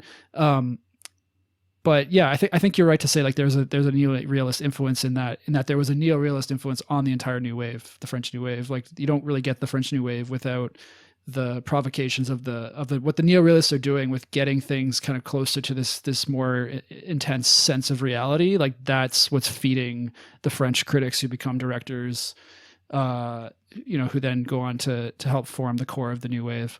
So yeah, I would agree with with that view. Okay. James, your number 5? My number 5 is Decalogue, and specifically Decalogue 5, or rather a short film about killing. So any one of the Decalogue films is probably more likely to be rewatched by me than any other film on the Vatican film list. I just really enjoyed all of those films, and I'm always in the mood to rewatch any one of them. I think they're great. But a short film about killing I choose in particular because it somehow emerged as like my favorite, which is odd because when I went into this, having already watched the Decalogue series before beginning this project, it was my least favorite. That's interesting. It's not one of my favorites either. Yeah, it doesn't seem as rich as some of the We others. had a really good conversation again with Maria Elena, and she did a really good. She really helped me to see, everything that this film is doing, and I think that it's the Decalogue films are all remarkable, but I think that a short film about killing is so singular. I mean, it's singular even among the Decalogue films, right? For instance, in its visual style, like visually, it's very different from all of the other Decalogues. But then also in its subject matter, and this is something that we talked about in our discussion, as being like somehow a sort of essential, it somehow essentializes something that is at the core of all of the Decalogue films, which is this sort of usurpation of God and acting as God and taking a human life. And I think you would be hard pressed to find another film that so like brutally and compellingly portrays the taking of human life than this film. And I think for that reason alone, it's like it really sort considering how much violence is a part of the movies. Exactly. Yeah, that's a good point. Yeah. Do you think it's the simplest of the Decalogue films and story-wise? Probably. Yeah. Because the Decalogue films are generally very layered, and some of them are quite dense. Right. But this one, it's very straightforward, very accessible, but it's all the more visceral for that, right. So that's my number 5 choice. That's great. I knew you would have Decalogue among your favorites. They're not among my favorites, but I have to say that in terms of this podcast, they're among my favorites to discuss. Yeah, well, we did a whole 10 episodes. Yeah, we did 10 episodes of them, and I think that you said this before, but it really sort of shows the value of our project because, at the very least for us, because so much of the time we came into a given episode of Decalogue, discussing all 10 episodes of this series of short films inspired by the Ten Commandments. Kind of like I don't know if nonplussed is the right word because I've never figured out what that means, but confounded, you know, is a word we've used a lot about it. A lot of the times we'll be like, I don't know what to say about this episode. I don't know what to make of this. And then we'd end up having a great conversation. By the time of an hour passes, we're like, oh yeah, I think we got something out of this. Yeah, you know, so very good to discuss. Cool. Yeah. Okay. So what's next? My number 4. Number four. Okay. My number 4 is Babette's Feast. Nice. You know, I don't know if I love this film as much as I did when I first saw it. Just because I've seen so many great European art house films now. It was the first film we discussed on this podcast, you know, so that means something. Yeah. It's clearly a film that has to be on the Vatican film list. Another great thing about Babette's Feast is it's an art film, but it's a very accessible art film. I think this is like a good like first art film for a Catholic, you know? And it's very charming and there's like a sweetness to it and a humor to it, and there's just like a cuteness to it, but it's also dealing with these deep themes. And also at the time, I think it was very meaningful for me because I was thinking about, you know, art and being an artist and all these things. And it's a great one for artists to watch as well. So yeah, Babette's Feast, I don't know that I have much more to say about it, but nice. It's just I felt like I kind of almost obligated to include it on my list for various reasons. That's fair. Yeah. Number 4, Nathan. My number 4 is Derzu Uzala, which is nice. Quite surprising to me because I only watched it a few days ago. But I will actually go even one further, and I will say this is actually my favorite Akira Kurosawa film I've ever seen. Oh, wow. Now, before we get excited, I haven't seen it's one of my favorites. Too many of his films. I think I've seen more than 5, less than 10. I don't remember the exact number. Yeah. Actually, I will say the possible exception to what I just said is that his Shakespeare, his adaptation of King Lear, the film Ron from 1983. That's always been that at all. That's always been my favorite Kurosawa. So I think that might still be in the top place. But this is an incredible film. Derzu Uzala is a very touching film. I was kind of knocked over by it, and I don't know what else to say except that it just immediately found a place in my heart as one of the great films about male friendship. I actually haven't heard your guys' episode on this, so maybe you talked about this already. I'm gonna have to go listen to it. But you know, that's films that hit that really well. They just immediately, I just love them. That's cool. And this, you know, the way that this film does that, you know, I went into it quite trepidatious because, you know, knowing it's kind of austere, it's set in the wilderness, it's you know, it's about these two guys who probably don't talk very much. Like, how could you get 2.5 hours out of this? And I was so happy to discover just the sincerity of the way that this friendship unfolds, and then the way, you know, there's a fair amount of activity and action, and you know, the bond being formed through peril, and I don't know, at a certain point I just got kind of caught up in it and didn't notice the time basically. And then there's that last section where they're which I won't, you know, ruin for those who haven't seen it, but just basically the kind of the third act or the denouement of life kind of coming to its end. And it's so, I don't know, I again, I don't really have words for it, but I just think he unlocked something very powerful. And I'm delighted that it's on the list. I'm delighted to have seen it. I'm delighted that it just kind of crashed its way into my top 5. Like, that's great. That's awesome. But it's a beautiful film, very touching. So even though I said I would remove it, I would say everybody go watch this tonight with your kids. You know, so maybe I shouldn't take it off. But it is really a wonderful film. It is one of my most enjoyed films. It's. I mean, I think like the two films that it's one of the films that I would watch with other people and be like, oh yeah, you'll definitely enjoy this, you know? So I just want to mention one more thing, because we were talking about Akira earlier. I contrast this to Akira, not that has to be the only contrast, but Akira is always held up as the great humanist. You know, it's a Kurosawa's film about like the value of life and all that. And I prefer this one to that, because I guess in Akira, there's something sermonizing in there. Like it's a film that's meant to be kind of a parable about like life is important. Pay attention, people. Like, here's the lesson. And that's something that's always kind of kept me at a distance. What I love about Derzu Uzala is that the film is already keeping you at a distance. It's more of a dude's rock kind of. Yeah, but it's like physically, like there's actually very few close-ups. There's not that Akira has tons, but it's just that the film is already like kind of distant in its approach, but then that draws you in, and then it's actually entirely through performance, really. Like the two guys just being friends, it just pulls you in. And there's no sermon there, I think, is the thing. There's no sermon that Kurosawa is approaching. He's more just meditating. He's truly contemplating the beauty of this bond. Yeah. And I love that. So nice. Great. All right. Well, my number 4 is Passion of Joan of Arc. nice. Carl Theodor Dreyer. We've watched a lot of Saint films on this list. We've talked about what makes a good Saint film. And I think that Passion of Joan of Arc, for me, is the best Saint film on the list. You know, isn't to say that it's like it solved the problem, you know, but I do think that it does a lot of really good things. It helps that so much of it is informed by the actual historical record, but it also helps that the film is so experimental in its efforts to capture something of the essence of the saint. You know, another film that I could point to along these lines is Therese, but I'll say that Passion of Joan of Arc for me, you know, emerges in the lead because mainly because of the performance in there. I think that the performance that is given, you know, not just by the actress playing Joan of Arc, but you know, really by everybody surrounding her too. It's just such an awesome film. So yeah, that's my number 4. Yeah, good. I'm glad. Excellent. That's on there.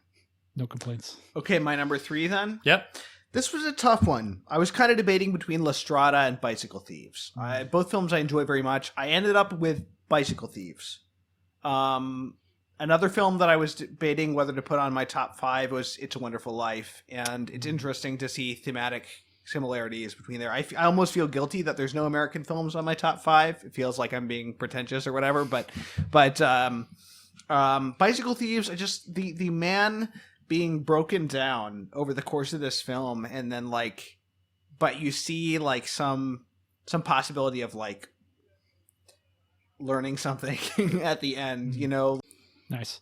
Okay, your number 3. My number 3, we've just spoken about it. Question is which one? Passion of Joan of Arc is my number 3. Cool. And I don't have a whole lot to add. The only thing I'll maybe add that is different from what you were saying, James, is I agree that it's the greatest Saint film on the list, and it's probably the greatest Saint film ever made. And thinking about that, I think, is kind of helpful.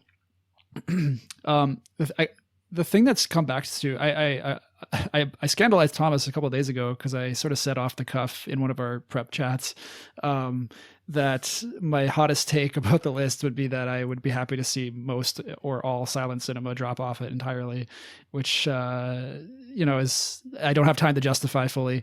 But I would say, and then Thomas reminded me, what about Passion of Joan of Arc? Which, don't speak rashly, kids, is the lesson. But it made me think about why I didn't even think of that when I was thinking about my problems with silent cinema. And I think it's partly because I would say Passion of Joan of Arc is the peak of silent cinema in that it reaches a level of realism that silent cinema can't actually reach without the assistance of sound. And I'm sure, and hopefully, if someone's listening to this and they're annoyed at what I'm saying, please comment, please talk about, other silent films that reach that level. I'd love to hear about that. But I really do firmly believe that, film as an art form, didn't start to reach maturity until synchronized sound entered the picture, and it began to be possible to approach a mimesis of reality more closely. Whereas, and this is, again, I'm not going to go off on this tangent fully, but just there's a reason why certain surrealists and certain very we could say idealist in the full sense of they are entirely up in their ideas type thinkers of the 1920s were very disappointed that synchronized sound entered the picture and transformed the industry, because they didn't want to go towards realism. They wanted to stay in idealism, and silent cinema is more suited towards idealism. It's more suited to surrealism. It's more suited to this kind of purely conceptual experience of reality. And that's one reason why I think it could not ultimately, last. We have a hunger for something more than that. Passion of Joan of Arc, again, just absolute masterpiece. And it achieves it achieves this experience, this kind of mimesis of reality through silent means. So anyway, that's kind of the more formal technical analysis of it. But it's just such a special film, and it really is one of the few films that genuinely in every level qualifies as like a religious experience anytime you watch it. And I think I'll share more later when we talk about edifying aspects of films, kind of the experience I had sharing it with a friend. It's just such an amazing film. So yeah. Cool. Yeah, that's interesting, Nathan. Passion of Joan of Arc, I can see why you would distinguish it from other silent films, because when you think of silent films, it's not just the lack of sound. There is a whole like suite of stylistic aspects that come along with a lot of silent films, and that I think we talked about at the time, that Joan of Arc just feels very current. It doesn't feel like old timey, totally. For the most part. And so, yeah, there's something to that. The thing with silent film versus sound is that when you watch a film like Napoleon, you become aware of like, there's so many techniques that were used in silent films that were just dropped as soon as sound came into the picture because they like didn't need them or whatever. So I think that there's like a sort of like a visual flexibility and like a freedom from just being able to show things literally that is in silent films, that like they have to be on the list because people have to be aware of these resources. And when I was watching Napoleon, I kind of regretted doing it to an extent. Like, why don't people do more things like this, in films today? There's no reason that they couldn't, even though we have sound, with some of the like overlapping images and different things that they do. So, but yeah, I get what I do understand why you would think of Passion of Joan of Arc as like a sui generis kind of thing. Okay, where are we right now? I'm about to give my number 3. Great. Offret, The Sacrifice, Tarkovsky. Nice. That's my number 3. Wow. Okay. This is a list of your favorite films on the list, so I recognize that this is a subjective choice. Sure.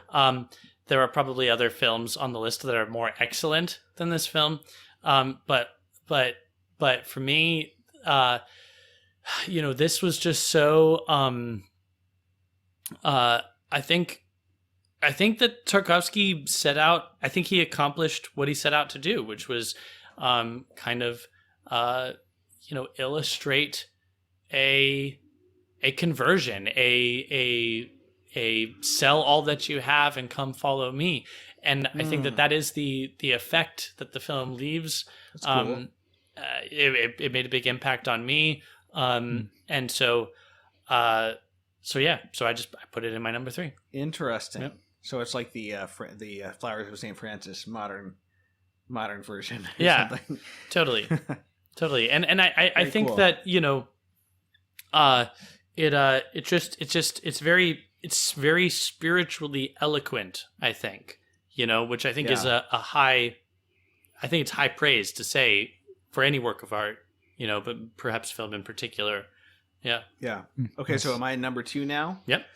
Okay, so I almost didn't include this film, not because I don't love it, but because, there's other films that maybe entertain me more or whatever, but I think you just got to have Tree of Wooden Clogs in your top 5. I think, it's just such an excellent, in terms of like excellence, just cinematic excellence. And I think that of all the films on my list, this is the like contemplative masterpiece. This is the film that like it gets at this contemplative thing in a way that maybe no other film on the list does. It's really just this flow that you enter into. What's your number 2, Nathan? My number 2 is, drumroll, Tree of Wooden Clogs. All right, great. I absolutely agree, Thomas. Contemplative masterpiece. And I debated about where to put this in the order, but I put it at number 2 because if there's one film that I would point other filmmakers of faith to like start their education from, it would be this one. And I mean that from a very practical point of view, not just kind of the beauty of the film. It's remarkable to me that this film, is made by, Ermanno Olmi basically shot it himself. It's a very small crew. To me, it's a testament to what you can achieve with less, what you can achieve with, you don't need this giant Hollywood thing. And he's doing something very difficult. He's shooting a historical period film, with very modest resources. I don't know. I think it's an incredible example of what what truly modest filmmaking kind of looks like, and it yields this contemplative vision of reality that is so compelling and thorny, and it's just got everything. I don't want to like put too much weight on it, as like I don't like, again, there are films that I would watch at the drop of a hat more than this one, but it's so inspiring on every level. The reason this film is in my number 2 is because there's something just like it feels like in another category of greatness, and like grandeur from like the other films on my favorites list. It feels like, yes, it's not the film that I would most readily rewatch, but it feels like it's entering this other sphere of world art. It's along with my number 1. My number 2 is Tree of Wood and Clogs, directed by Ermanno Olmi. Wow. So I was trying to explain this to Karina, to my wife, and I said, okay, listen, just think of everything that a film can do wrong, and then think of the opposite of that, and that's what Tree of Wood and Clogs does. I think that it's essentially a perfect film, and probably of all the films on the film list, it was the one I was most ready to rewatch as soon as I finished it. I was like, sorry, I didn't end up rewatching it, more than I needed to for our podcast, But I think I said on the podcast as we were discussing it, was like, I was looking forward to rewatching it again right away. So it's a perfect film. Great. Amazing. All right, that's cool. All did the same number 2. Okay, number 1. Let's see if we all do the same number 1. Yeah, I'm really Andrei Rublev. Now you could argue this is a less perfect film than Tree of Wood and Clogs in certain respects. Yeah. But in terms of just like sheer grandeur and just like the way it hits at its conclusion, like it's got to be my number 1. Again, there's so much. It's a difficult film in many ways. I can think of almost no films that have the sheer like epic impact that this film has in its conclusion, in the bell sequence, and in then the final icon sequence. It is, is it the most religious film ever? Like the most truly religious film ever? I don't know. To me, this is like competing with another film, which I'll mention later, as best film ever made, in terms of like on an artistic level. It's not the most accessible film, and maybe accessibility is like an artistic value in itself. You could argue that. So maybe Tree of Wood and Clogs is more accessible, but yeah, Andrei Rublev is like, it's just it's in terms of like, this is one of the few on the list that I would put in like just like world historical art history, one of the great works of human art, and Tree of Wood and Clogs sort of approaches that territory for me as well. Yeah. Well, I couldn't agree more. My number 1, I'm sure it'll be a big surprise to everybody, is Andrei Rublev. And I won't go into my own story, but this film's obvious. I've spoken before. This film's very, very personally important to me, both just personally and as a filmmaker. It just hit me at a point in my life when I really needed it, about 12 years ago. And, but yeah, I couldn't agree more with everything you said, Thomas. Like I think the thing I would focus on is, and it all comes down to that finale, because watching the film is such not disjointed, but it's a confusing experience where you're like, how does this all fit together? And you don't necessarily feel the flow. You don't necessarily feel the integrity of the whole. And then that ending, you see where it's all going, and you realize like we got to the end. We got to that ending and it all makes sense. And basically just the way that this film, it truly is lightning in a bottle, in the sense of it's capturing a very, very strange, idiosyncratic personality in the director, bringing himself to this material. But then also he's working with such incredible craftspeople and collaborators, and they're all working together to bring this vision to life. And then it's all directed to, like a fundamentally kind of religious purpose. I just don't know of another film that is so perfect in its messiness and in its like simplicity and purity of heart, even though there are real flaws in the film. And I debated too about whether this should go number 2 or number 1 for me, because even just talking to you guys and going through the podcast experience with you, one of the benefits for me has been realizing, sometimes I've glossed over like some of the more problematic aspects of Andrei Rublev, with the nudity and stuff like that.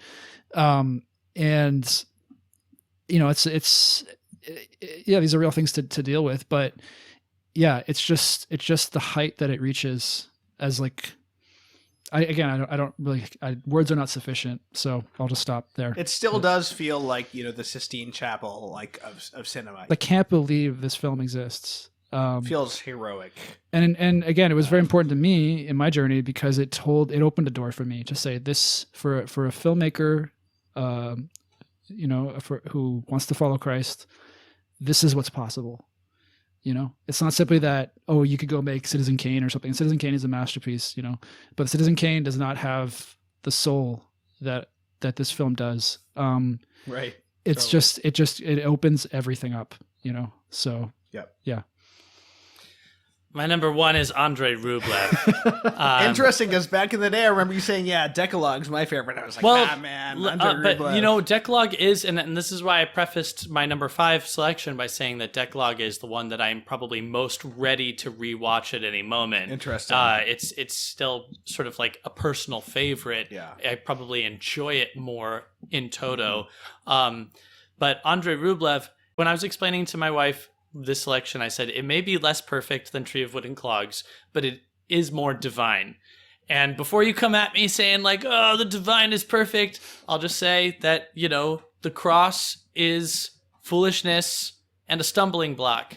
And I think that there's something to that this isn't the most accessible, that it is kind of messy, that there might be some stumbling blocks there, but what it accomplishes is something miraculous. And so I think it is the single best example of like the cinematic miracle or the miracle that cinema is capable of.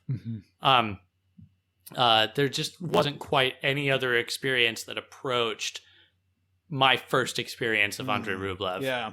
Yeah. So great. Yep. Well, that's awesome. We all picked the same number 2 and number 1. Totally. That's cool. That's so cool. Okay, so our next list is what films that were out at the time of this list that weren't included should have been included. What did they neglect? Okay, so am I starting? Are we counting down? Yeah, we're counting down again, still? round robin. Yeah, you go ahead and start us off. Okay, you know what? I guess I didn't really order these, and I didn't rank these. I just numbered them. Sure, that's I would fine. say, can we do them? And I was going to do mine in order of like oldest to newest, if that works. Okay. So I can't figure that out. I That's did. fine. I Okay. did rank mine in terms of like Okay, personal we didn't favorite. all rank. We didn't all rank ours, but I did number them for the purpose of. It's round just odd robining. because I told you guys to rank yours. No, but you whatever. told me to rank them in terms of round robining. You didn't say favorites. I see. Well, what's your number 5? Okay, so Thomas? my these are not in any particular order. My number 5, I would be surprised if we don't all have this on our list. Diary of a Country Priest. It's really the first one that comes to mind. Adaptation of the great Bernanos novel, and by Bresson, and it is kind of like one of the quintessential classic religious films. It's very strange that they don't have it on there. Does anybody have a theory? Well, it's interesting. The preamble to the list mentioned, I think, accessibility of materials, and that's that film came out on DVD on the Criterion Collection not that would determine accessibility for everyone, but like that, was a major, I think, event, and then it's gone out of print since then. It's in the still late not 90s. very accessible, bizarrely. Well, yeah, but anyway, how does that affect? I'm not sure what that would have meant. Like whether maybe it wasn't very accessible in the early 90s. I'm not sure. It does seem like a very odd. Yeah, that's a good Not point. to be included. Why isn't this film in the Ignatius DVD catalog, press DVD catalog? Who knows? Well, I don't know off the top of my head, but like the fact that Criterion hasn't been able to reissue it as a Blu-ray is pretty telling. There's got to be some kind of it's tied up with I think Gaumont might own the rights or something. There's something going on. I've got with it on like, DVD. I found it at a used. I'd like to see bookstore. the special features. That's on a steal. Yeah. Yeah. I That's got it great. for It's $10 or something. Wow, you it's know? great. Wow. Okay. That's awesome. My number 5. I am going in order from oldest to newest because that's how I think. We're all doing it.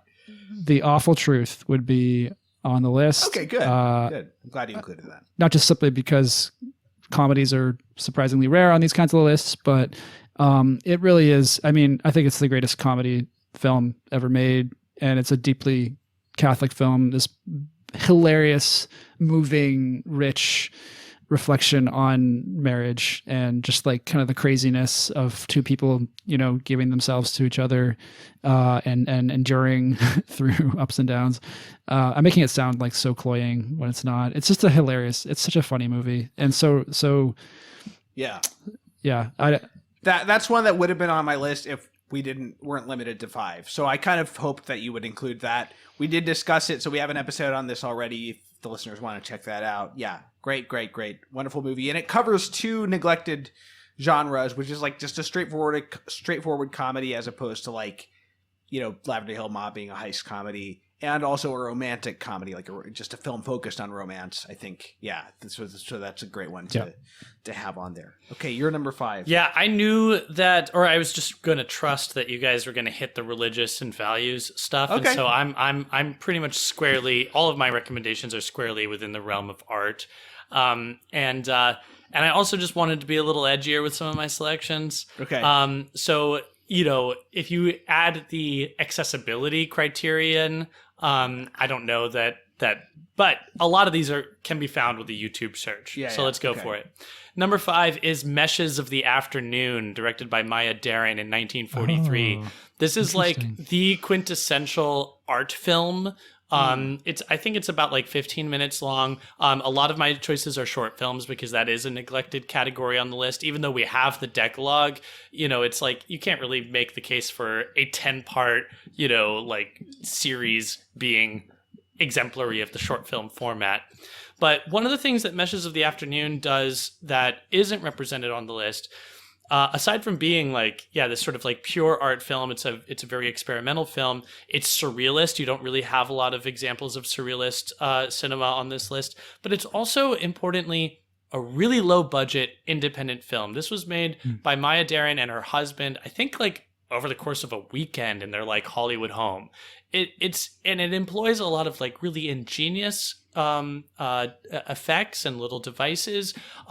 You don't need.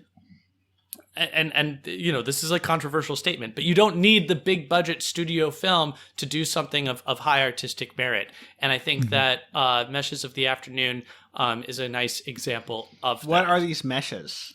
Dude, it's a weird film.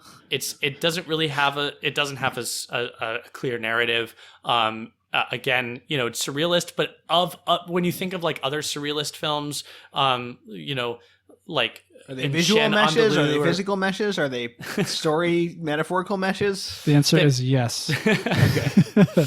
It's the least. I think it's among the least offending of like surrealist Avant-garde. cinema. So this is something that I think can just sort of be enjoyed. Okay. That's my number 5. My number 4, tentative. Okay, My Night at Maud's. Cool. We discussed this film. The only little bit of hesitancy I have about this film is the nudity. There's a brief moment of nudity, and it's not because there's nudity, but because it's a nudity made by a practicing Catholic director that I feel like it might send the wrong message versus like, okay, this director's not Catholic. He did something that's morally imperfect, but it's still a great film overall. There's something about me that I do hold Catholics to a higher standard, whatever the cultural things you could say to relativize it. So just if you took it purely as a work of art, it absolutely deserves to be on the Vatican film list. Yeah. I'm just a little bit like, I don't know what to make of the fact this guy was actually a practicing Catholic and yet he included, again, it's very brief. Look, everybody makes mistakes, like, I mean, yeah. I was just gonna say, I think like it's so fleeting in that film. I almost wouldn't count it, but yeah. It's there. Yeah. Yeah. Like, but it's a great film. I mean, it's among my favorite films of all time. Yeah. So for sure. It's a great film. Yeah. And it just deals with it's heady, it's intellectual, but it also like deals with stuff that a lot of just young Catholic guys can relate to. Sure. You know, like it really it's interesting because I mean I don't know if is there another film on the list that's just like an average kind of Catholic dude trying to figure it out. You know what I mean? Like, is there anything else like that on there? How many films like that have been made? Yeah. It's like, I think that's a really important point, because when we think of like Catholic, you know, even like the great canon of a Catholic films like Diary of a Country Priest or whatever, you know, it's often about religious characters who are in religious life. Right. And this is a film about a layman who's trying to sincerely live the faith. He's not doing it perfectly, but he's genuinely trying, and he's trying to just kind of figure his life out and be a good person. And it's very unusual in that regard, you know, and that's one reason why it stands out so much, because it's a guy trying to figure it out. It's not this like operatic work about a saint or, you know. Yeah. So very cool. Okay. Your number 4, Nathan. Yeah. My number 4 is, I'm going to go with, so I had Diary of a Country Priest as my number 4, but you already said that. So I'm going to go to my backup, Bresson, which is Pickpocket, which is an amazing film. I just mentioned a film about a layman trying to figure it out. You could sort of say the same thing about Pickpocket, though it's quite different. A young man who is a kleptomaniac. He is obsessed with stealing, with picking pockets. I almost said pocketing picks. It's about his life as he lives this very austere life, trying to, actually, I don't really know how to describe the plot, but basically it's a film about like how Grace kind of finds this strange, poor creature. And there's not really no way to describe it. You kind of just have to watch it. Cool. An incredible film. Like, cool. just rhythmically incredible. There's a purity to it that's really something. So before I give my number 4, let me just say that Meshes of the Afternoon is a silent film, and there are a few different soundtracks out there. But if you are going to try to seek it out, you should try to find the soundtrack done by Teiji Ito. That's the original music, and it's awesome. That's a follow up on your number 5. Yeah. Okay. So number 4, Free Radicals, directed by Len Lai in 1979. I've never heard of this. Yeah, so this is this film is probably about 3.5 minutes long, and it is an example of a cameraless film, not animation. The way that this film was done was the direct manipulation of film as a physical object. So it's black film that's been scratched so that the light is able to shine through. Basically, it's a nice example of how film is essentially a shadow play. Essentially, it's light and darkness being arranged in front of you. And so this is pared down to its like most basic element. It's these scratches that are made directly onto the film and then create a kind of visual. Again, it's film as a visual medium, as a something that's not delivering a story, but is being appreciated as a work of art. So I think that's why I included on here as an example of cameraless film that's not animation, emphasizing film as a physical artifact, and also you can also argue that it's an example of the music video, because a lot of what Len Lai does is he's matching the scratches and the images that he's making on the film up to the music that it's got these African drums that are playing, and there's like a kind of choreography there. So it's technically impressive in that sense, but it also sort of is like an early example of how the music video is its own form that can produce some excellent results as well. Okay, I'm liking these off kilter picks. Yeah. I wanna. Can I put you on the stand for a moment, James? Sure. I'm loving how hard you're swinging for, like, you know, this kind of stuff. Experimental film. Yeah. But I will ask. Yeah. Certainly you can make a historical case for it. Certainly you can make a intellectualized case for it.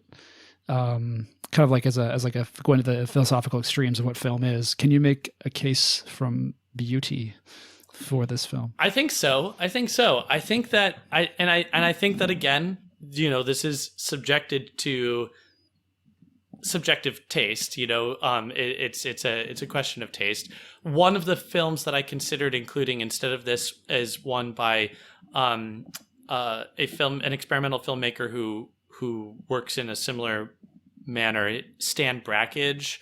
And this film, his film was called, that I was thinking of was called Mothlight, where he took like actual, like wings of moths and like grass and different sort of physical objects and put that onto his film and project. They had to be translucent so that the light could pass through.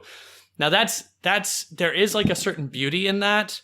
The effect is overall, I think, less beautiful than what is accomplished here in Free Radicals. I think that Free Radicals, actually, if you watch it after this discussion, you'll be very impressed by what he's able to accomplish very simply with these scratches. The scratches might not seem like much, but then it's in the way that he begins to use them and choreograph them with the music and the effects that he's able to reproduce. There's some moments where it's almost like you see a 3D object being rotated, but it's being produced from a sequence of scratches across this film, meticulously, frame by frame by frame by frame.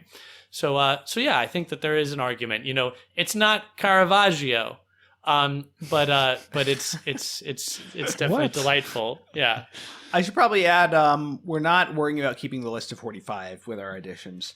I also want to say, I'm liking what's happening with these quick takes, and I want to figure out at some point like how we can like incorporate that to do different approaches to this podcast than like the long form discussions that we've been having. Sure. I'm enjoying this. Is like cool. a really fun thing to do. Yeah. All right, okay, so you're my number three. 3. Yeah. All right, so my number 3 is Where is the Friend's Home? Nice. Or something else by Kiarostami. I've seen. Nice. I think that I haven't seen that many films by him. I've seen a lot of his early stuff, but that's kind of the only later thing that I've seen by him. And I'm open to people who know more about his movies suggesting something else. But this is a very simple. This might be the simplest tale on the whole Vatican film list if it were added, maybe along with short film about killing. And it's the simple tale of a child who accidentally brings home his classmate's school book with him, and to avoid having that classmate get into trouble and be expelled because he's already kind of like on the edge of being expelled, he tries to go to the neighboring village and find this guy's house and bring his book back. And it's a very beautiful, very simple film. I've watched it. I've shown it to different people, and it's one of those films again that if you had a child above 10 or 12 who was willing to read subtitles, I think it would be a great film to watch with one of your kids. So yeah, Where is the Friend's Home by Abbas Kiarostami. Wonderful, wonderful film. It's a low-key favorite film of mine. Nice. Yeah. I'm really glad you included it. I think it's like The Red Balloon. It's one of the most pure. It's a film of incredible purity in every sense. And I should say also another reason for including it is that to get some more world cinema from cultures that perhaps weren't as well known or hadn't developed as much, by the 60s, 70s, 80s. I think that there should be some more film from places like India. I don't have an Indian film on my list, but I'm just saying films from other parts of the Orient, I think, should be included on any future hypothetical iteration of this list. So that's one. Your number 3, Nathan. Yeah, so my number 3 is something already mentioned in a previous section, Journey to Italy by Roberto Rossellini. This is a very important film for all sorts of reasons. Nice. Historically, it was very influential on the French New Wave, and then through that, through lots of other film movements.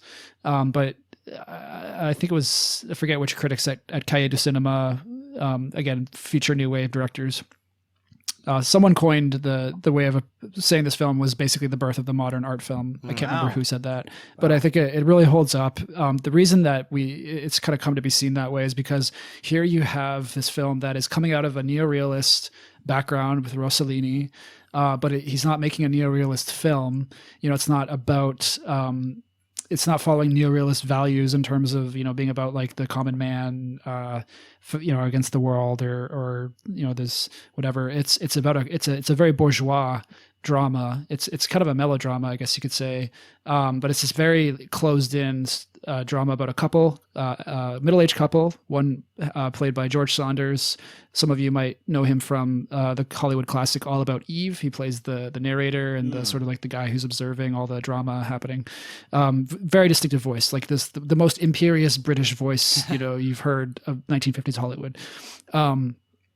And he plays the husband, and then Ingrid Bergman, one of the greatest stars of all time, and arguably one of her greatest performances of all time. Absolutely, yeah. And I won't go into all the backstory of the film. You can look it up, but there's a long sordid story of she was having an affair with Rossellini. They lived together for years. They might have even have had a civil marriage. I can't remember, but it was a big scandal in the early 50s. But out of that, it's kind of an incredible story. They produced this kind of spiritual trilogy, which Journey to Italy is the third film of that trilogy, or it's one of the several made in that time.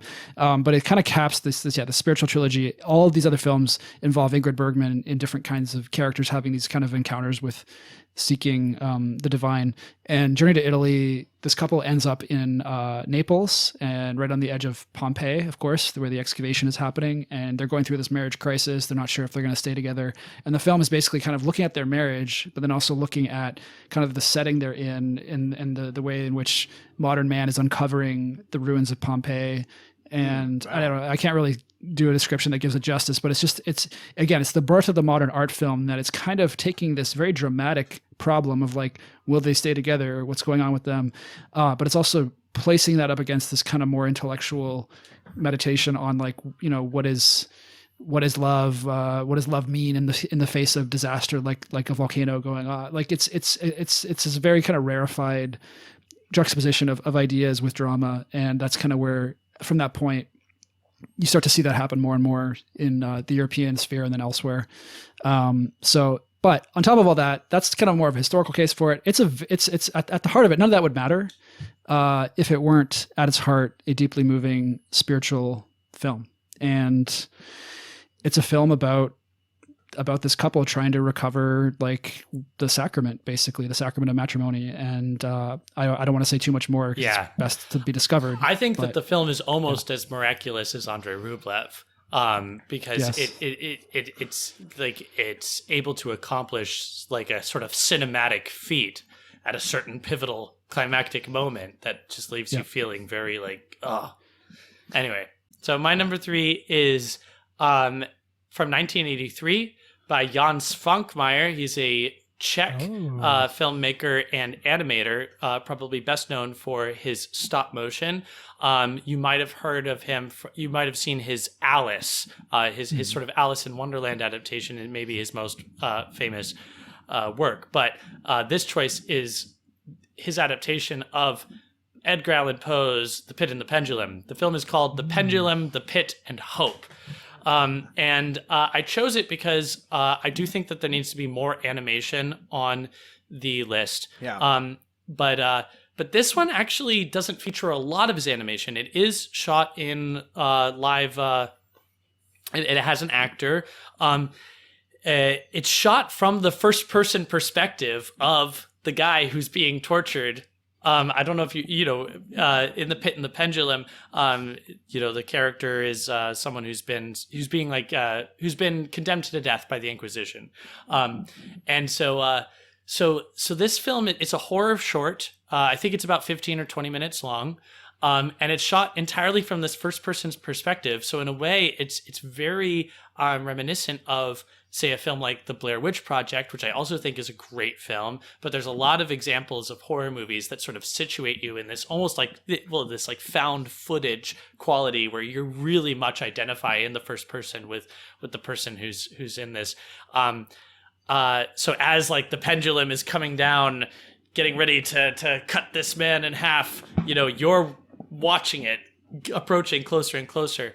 But the film also features some of Jan Svankmayer's puppetry.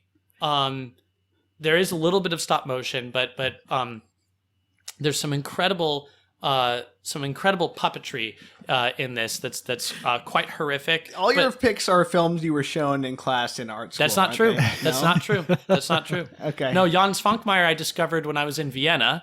I went to the... Oh, okay. What? At the Biennale. But listen, Meshes of the Afternoon I also discovered at an art museum in Los Angeles during the summer when school was not in session. Okay. So this is not... I was introduced to Stan Brakhage in art school, but Len Lai I discovered on my own. All right. But I am sort of illustrating here that my interests in film have also veered into the more experimental. I find those to be very rewarding as well. And I also think that they deserve a spot on a sort of a list that's recapitulating 100 years of cinema, because you look at the earliest stuff, and I considered including a Lumiere Brothers film on there, because you look at the earliest stuff and there's stuff genuinely to be enjoyed there, right. And it's experimental, Yep. But yeah, the Pendulum, the Pit, and Hope. I think it's a good example of puppetry. It's a good example of horror, and it also sort of does double duty in hitting like the animation, the stop motion as well. And again, like short films. I'm a big fan of short films. Yeah. Nice. Now, you mentioned animation. Would you agree with my Miracle Maker suggestion earlier? Definitely. On? Okay. Definitely. Yeah. If I had to pick a stop motion film to put on the list, it would be Miracle Maker, no question. Right. Yeah. Right. Okay. So my number 2. Yep. Okay, so this is my one like art section ad. I suppose it could be values, but maybe it would belong more on art. And this is just one of my personal favorite films, The Night of the Hunter. Nice. Directed by Charles Laughton. His only film that he directed, because it just was so poorly received. He's better known as an actor. Now, I love this film. It's just such an incredibly beautiful film. If I had to make a case for putting on the list, though, aside from my love for it, it's that I think like it's an American art house film.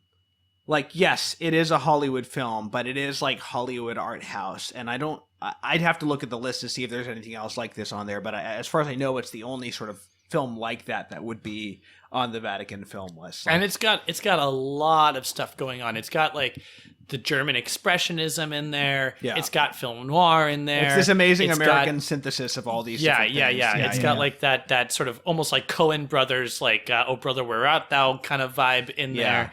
And a horror, if you want horror. Totally. It's got horror. Surreal. Yeah. Surrealist. It's like a fairy tale, beautiful oh my gosh. Fairy tale. It is a great movie. We will discuss it. It is absolutely, I've like few films have affected me like as viscerally as that film. So it's really, really a favorite of mine. I don't have much more to say about it. Nathan, you're number 2. Yeah, so my number 2 is so one of the things that puzzles me about the list is that Kon Ichikawa, I think I'm saying his name right. His film The Burmese Harp is on the list, which it's a fine film, but there's no films on there by Kenji Mizoguchi, who's along with Kurosawa and Yasuhiro Ozu are kind of like seen as like the big, Ozu, Mizoguchi, and Kurosawa are kind of seen as like the big 3 of like Japanese filmmakers who became famous in the West to cinephiles in the 1950s and 60s. And Mizoguchi is an incredible filmmaker. I don't have time to go into why. Just that one of the most contemplative filmmakers ever. Cool. But there's different ways of contemplating, and the same could be said of Yasuhiro Ozu's films, which are very stable. They're very locked down, very still shots. And he's been associated with this notion of cinema that Paul Schrader, the American writer-director, coined in the 1970s called transcendental style. That's a whole interesting topic on its own. Maybe we'll get into it someday. But he was looking at comparing Ozu with Robert Bresson and Carl Dreyer. in seeing similarities in how they're films, because they're the way in which they sort of challenge you to not just rest in the image that they sort of challenge you to experience the films more in a transcendent way. Anyway, all of which just to say, Kenji Mizoguchi is in that realm as well, but he moves the camera a lot, and there's nothing like seeing a Mizoguchi camera move. It's absolutely incredible. Comparable, I'd say that probably the American equivalent is actually somebody like John Ford, but that might sound like a strange comparison because Ford is a very populist, entertaining director, but when you really watch a lot of Fords, you'll see like the way he moves his camera is so precise and so moving. Anyway, okay, all which to say, what's the film? What I'm trying to say is there's a lot of Mizoguchi films I wish I could put into this spot, but the one I'm going to go with is 1954 film, I believe, called Sancho the Bailiff. And this is I'm going to put this in the values section, actually. Okay. It's a film about, basically it's this kind of mythic kind of story about these two children who've suffered deeply, and they grow up as adults and are trying to deal with kind of the way they were mistreated as slaves. And anyway, I won't say too much about it, but it's an incredible film about compassion and to some extent mercy. And it's a really interesting look at those topics from a non-Western, non-Christian perspective. Mizoguchi was, as far as I know, a practicing Buddhist. And it's quite interesting to kind of see how his concerns like map actually quite a lot onto a Christian understanding of mercy. And certainly he's dealing in terms of his, like he's very interested in suffering, basically. Like all his films are about suffering to some degree, and they're well worth pursuing. But yeah, Sancho the Bailiff. Would you replace Burmese Harp with that film? I don't know, because I probably would if I chose. Burmese Harp is a very good film. I think my one critique of it is just that the form is not quite as compelling as it would be in the hands of Mizoguchi. Mizoguchi is just like a singular. I've never seen any Mizoguchi. Have you, James? So maybe we can cover him. Yeah. I know we have plans to cover Ozu before too long. Yeah, that sounds good. Okay, so James, your number two, right? Yeah. Before I say that, I mentioned that Jan Svankmajer is Czech. Len Lai is from New Zealand, and I don't think that there was any New Zealand director on the list. Okay, so all right. Or there will be. Right, there will be. There will be. So number two is La Jetée, Chris Marker, 1962. This is another experimental short film, but it's science fiction. It's dystopian.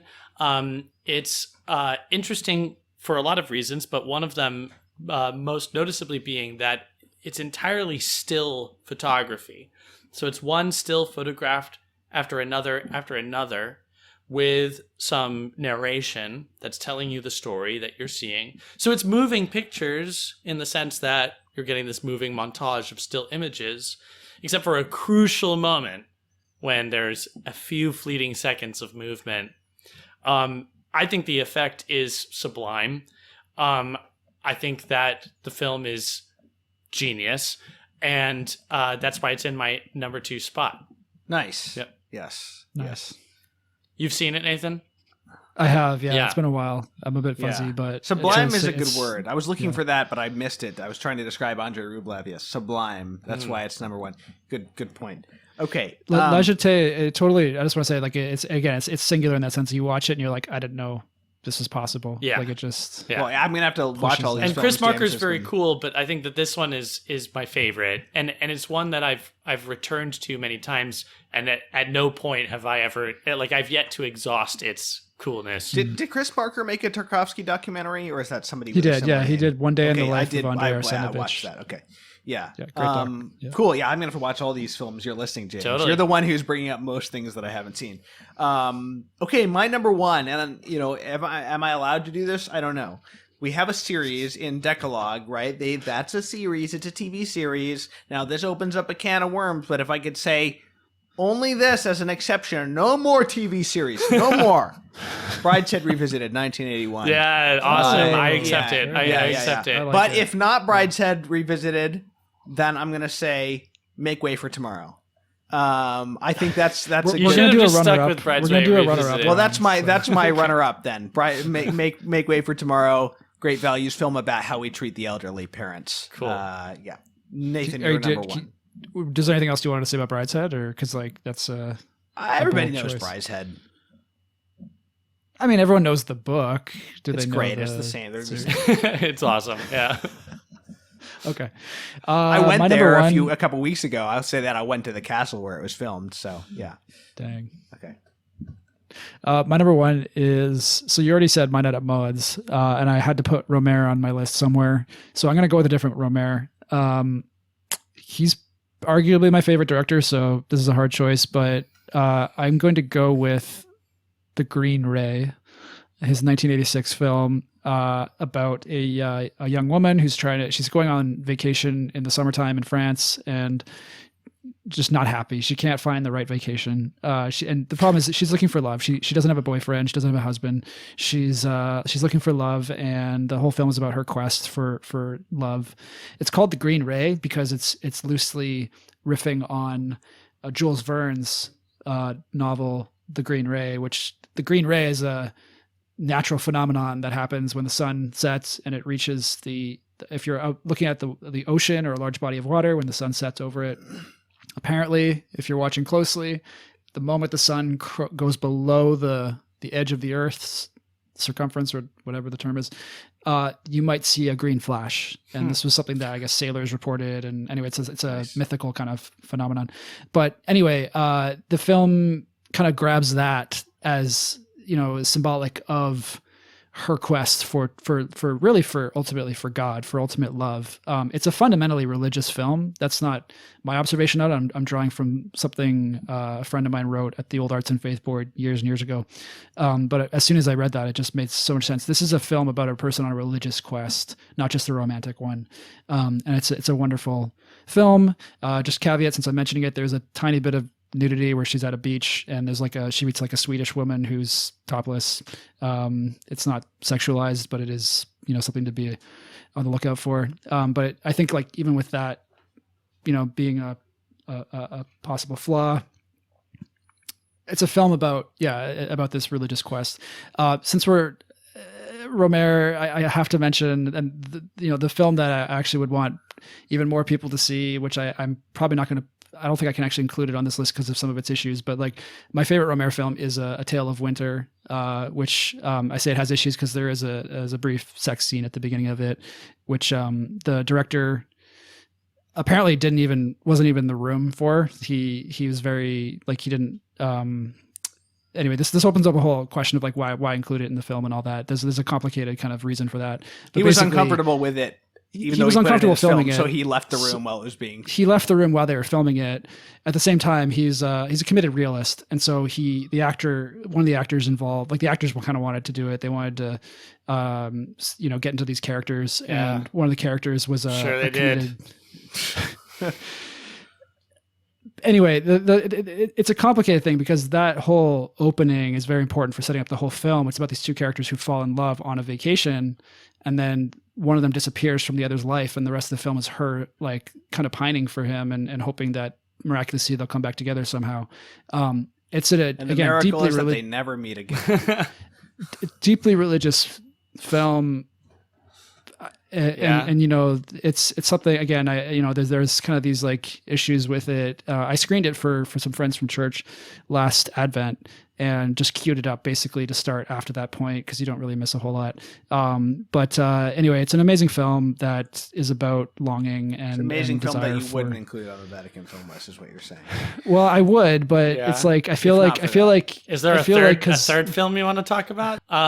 Here's the number one from James. My number one is Vertigo, Alfred Hitchcock, nice. 1958. Oh, wow. Okay. Yeah, so we're back to the feature length here. I just think Vertigo is a great movie. I think that it hits a few different things. One, there's no film noir on the list. Now, it's debatable whether Vertigo should be considered a film noir. I think that it should be. James Stewart, he's a retired detective. He's investigating. The leading lady may not be a femme fatale in the classical sense, but I think that there's an argument to be made. It's in San Francisco, okay? I think that I wanted a great American film on here, okay? So you've got Alfred Hitchcock, okay, he's not a great American director, but he may as well be. James Stewart, he's more great American than a lot of great American directors. James Stewart turning in, one of his best performances, and unlike anything else that he's done, I think that Alfred Hitchcock, really is draws something out of James Stewart that you don't get in any other James Stewart film.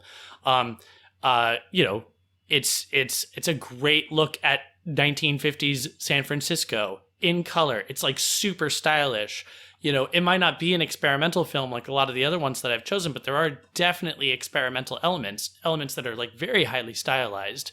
And I also think that Alfred Hitchcock is a director of Catholic interest, and I think it's weird that he's not on the list at all. It is. And also I think that Vertigo is a good representation of the psychological thriller. There's not great. That's not really represented on the list either. And so, good. So my number one choice, if I'm being real, is Vertigo. I think that should have been on there. I saw this film for the first time in a theater last year, and I can say that I don't know that any other film has ever upset me as much as Vertigo. It's just I was nauseous for 2 hours after seeing that movie. Because either the last hour of that film is just nonstop. You're in the head of a character who's not well. Yeah. I watched the other day In a Lonely Place, which you... don't tell me too much about it because I've been saving myself for that film. There's moments that are upsetting, but Vertigo, it sustains it for an hour. Wow. And by the end, I felt that vertigo. I felt this that's cool. unease in the pit of my stomach for hours after watching the film. And I was that was not pleasant. That's awesome. It was really upsetting. That's so awesome. Yeah. That's so awesome. Okay, so that's our what films before 1995 should have been added. Okay, so the next list is what films since 1995 would you add if the list were made today that just didn't exist when this...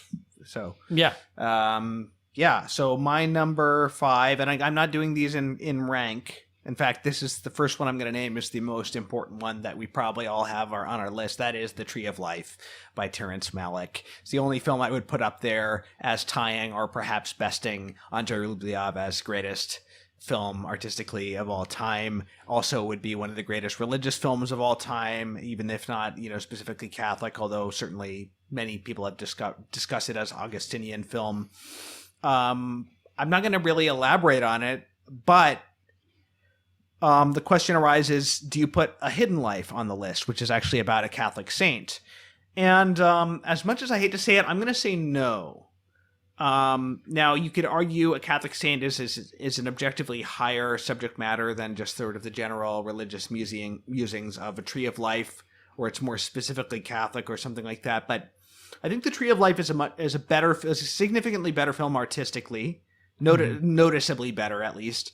I think that it's religious enough to make the cut over A Hidden Life, and also I would say, although I don't necessarily have something against having two Malick films on there, I think the films are too similar in certain ways to have both of them on there. I could be wrong.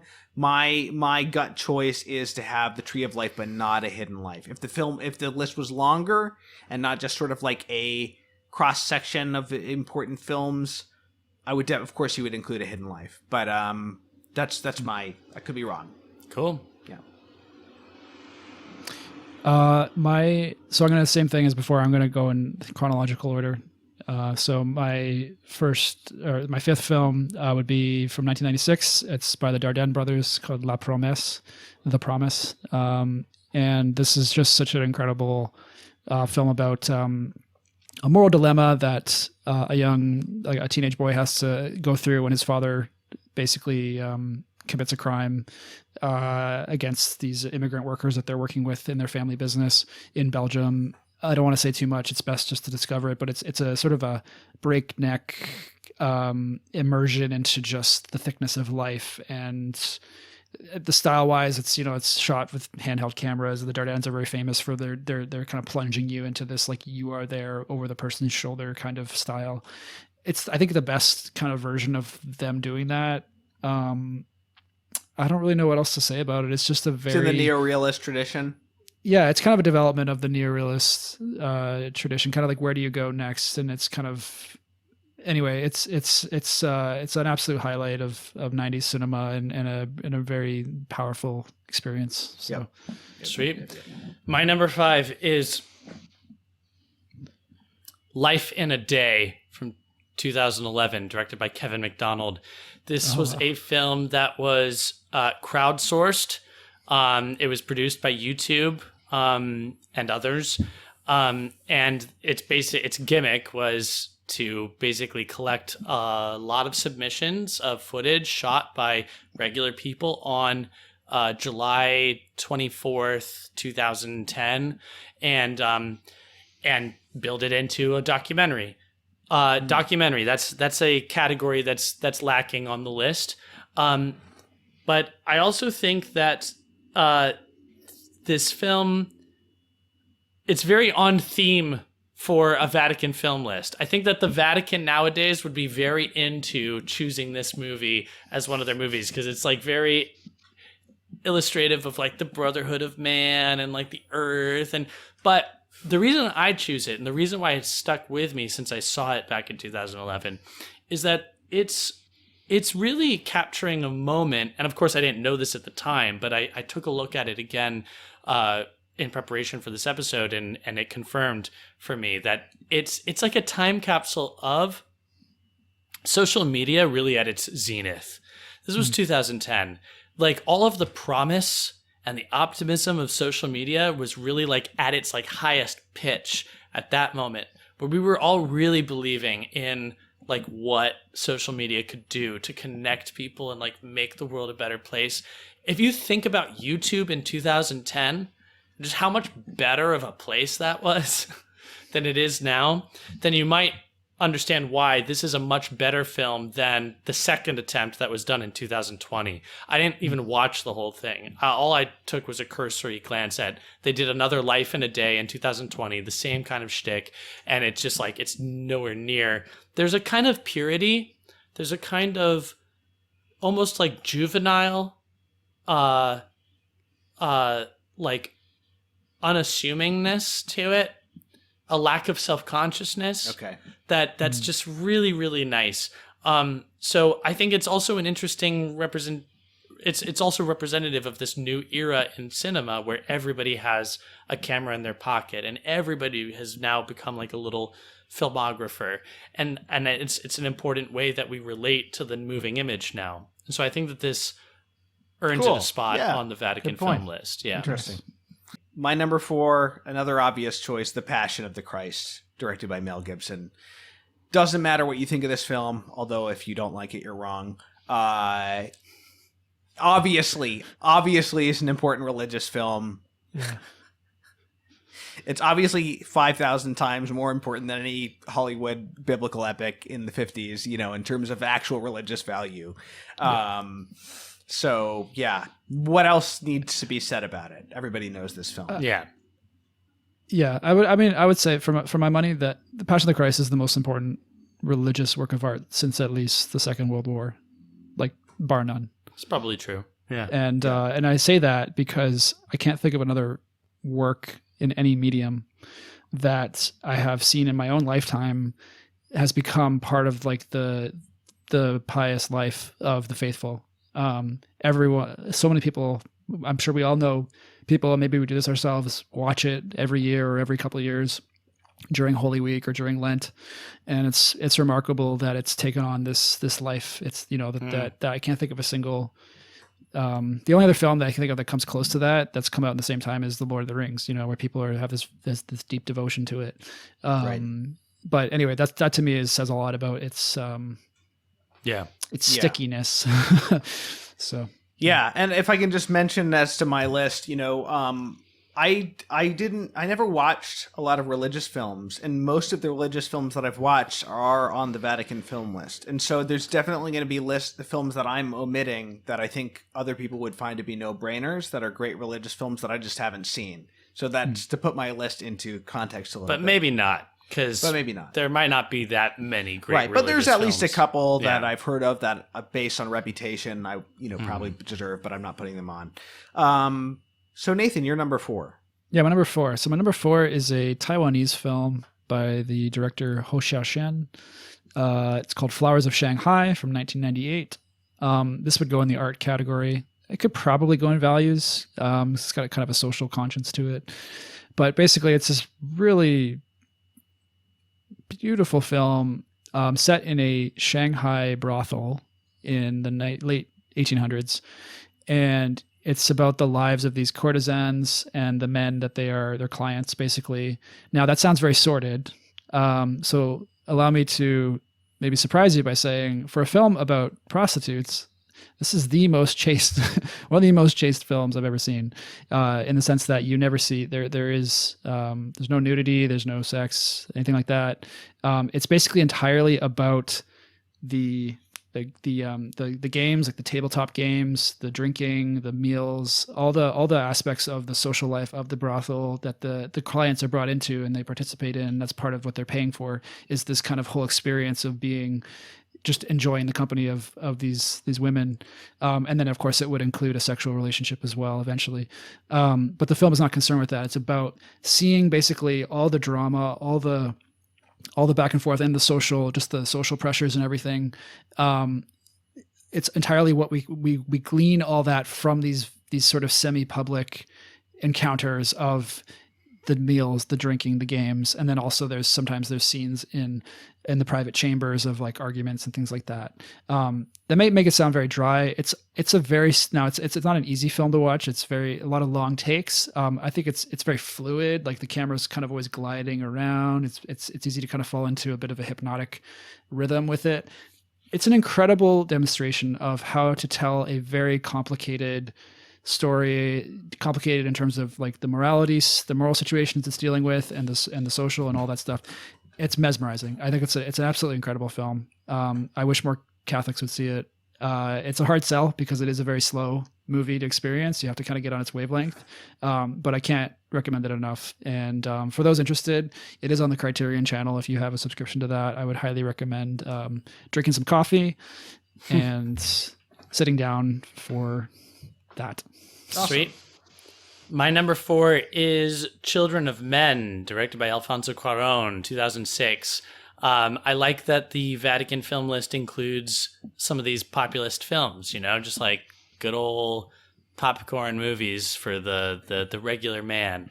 And I think that this is one of those. But Children of Men is an action film, and you don't really have any action films on the Vatican list. I guess you could, say Ben-Hur has like some action or something, but this, one of the things that's cool about Children of Men is that there are some amazing like single take sequences of just like really incredibly choreographed action sequences, almost like impossible shots, and it's also a film that I think you could throw into the values section. It's very pro-life.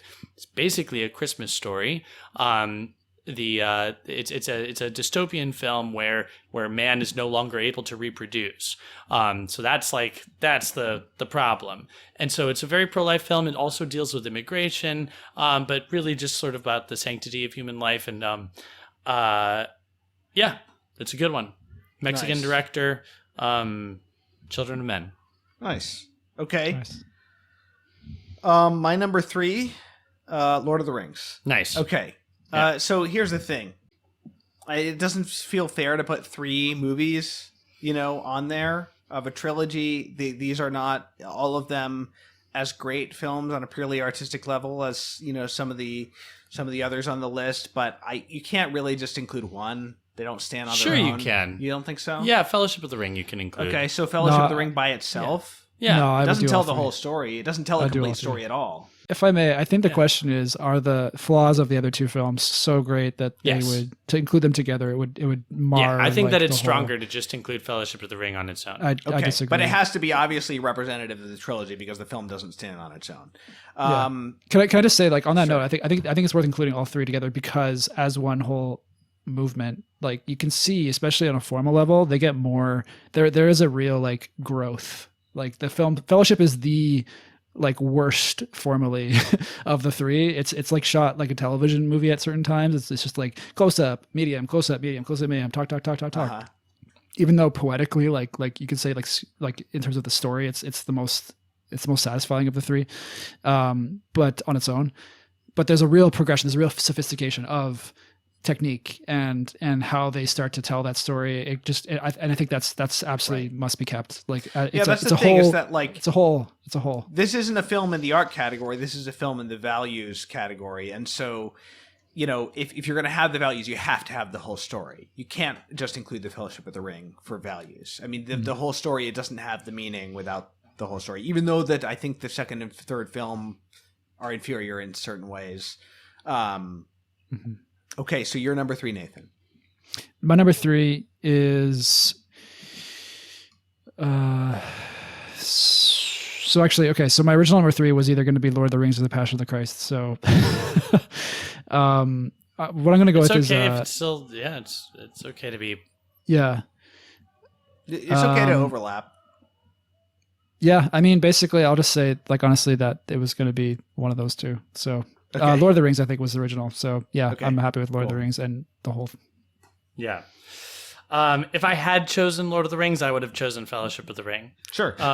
My number 4 is tentatively Silence by Martin Scorsese. Oh, interesting.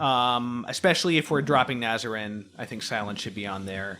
I would have to revisit it because there are potential issues. I mean, we were talking the other day, James, about how the actor actually steps on the image of Christ. Right. And, there's potential moral issues similar to what we were talking about with Padre Pio. But there's important distinctions in that. Which we can talk about. I'm Yeah. sure we'll discuss the movie. Yeah.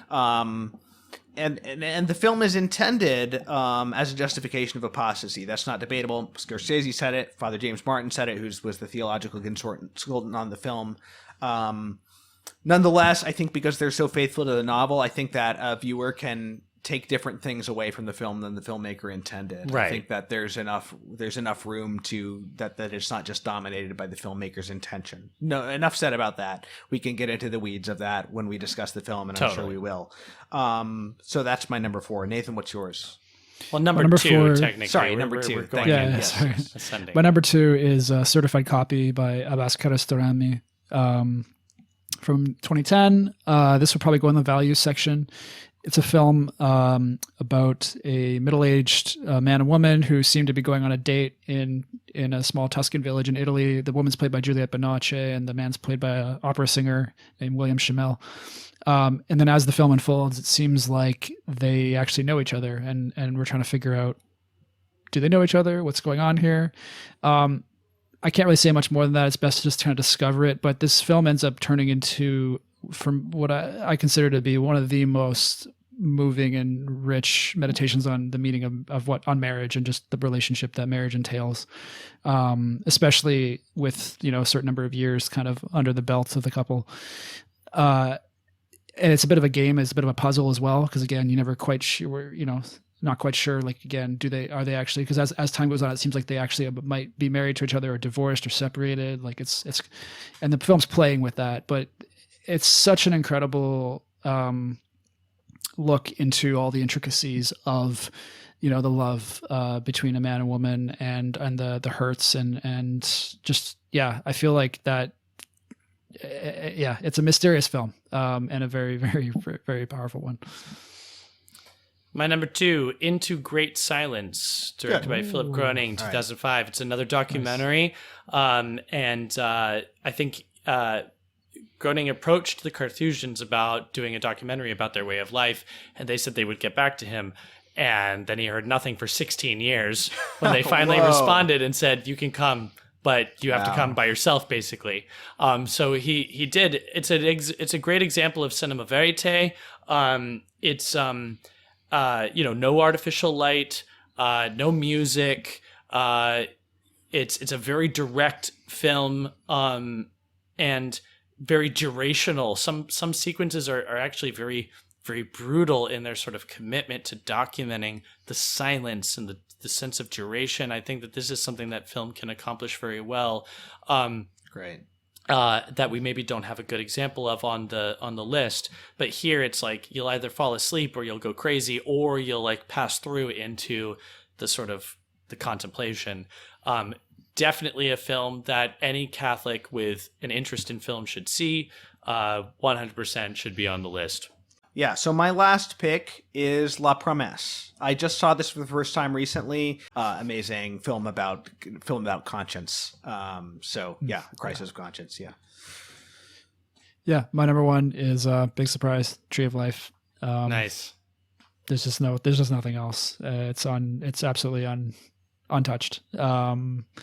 I will make a case though. I think A Hidden Life could exist on the same list as A Tree of Life because we were saying how saint movies like are kind of hard to get. I do think A Hidden Life crosses the line into this is a good saint film for me, despite valid criticisms of like how it portrays his life and everything. What I love about it is that, especially in the final moments of his life, I haven't seen a film that quite gets into that aspect of like being with a character right as he's about to face the consequences of martyrdom. Yeah. I don't know. It's just it enters into that same space that Passion of Joan of Arc does, of allowing me to enter into this life, this sacrifice, this virtue, the holiness. It does it. So I think both could be on the same list. I think you could probably argue that it goes closer to the actual religious motivation than A Man for All Seasons does with a similar story. Yes, I'd agree with that. Yeah. Okay, Nathan. James, yours. My number one is directed by Xavier Beauvoir, 2011, Of Gods and Men.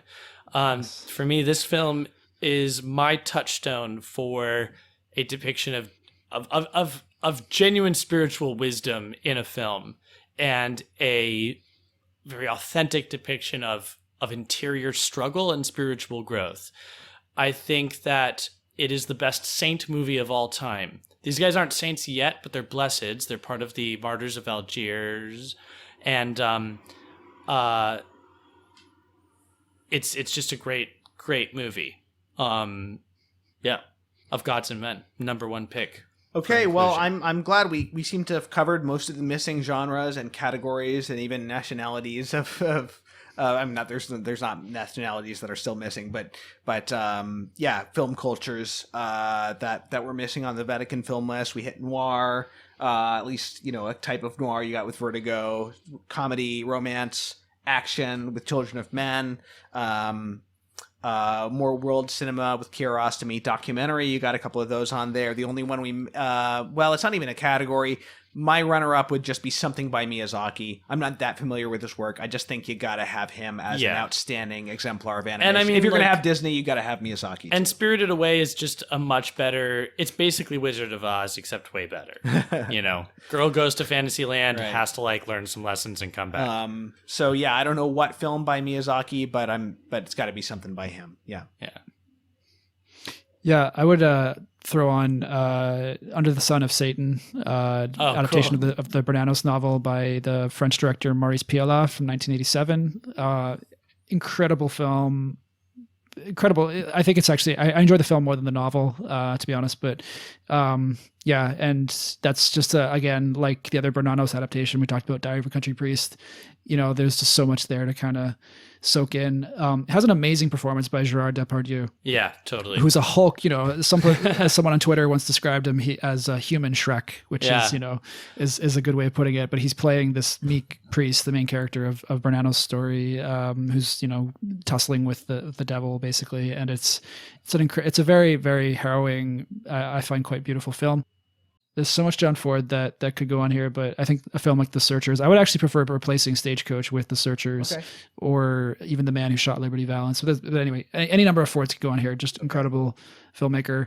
And also Jacques Tati's Playtime, which is such a rich comedy and send up of things we're still dealing with even more today with modernity and the contradictions of modernism and all that. Did you have a follow-up? I was going to give us our last question, which is what is the single most Catholic or personally edifying film on this list? Okay. You've got to narrow it down to one.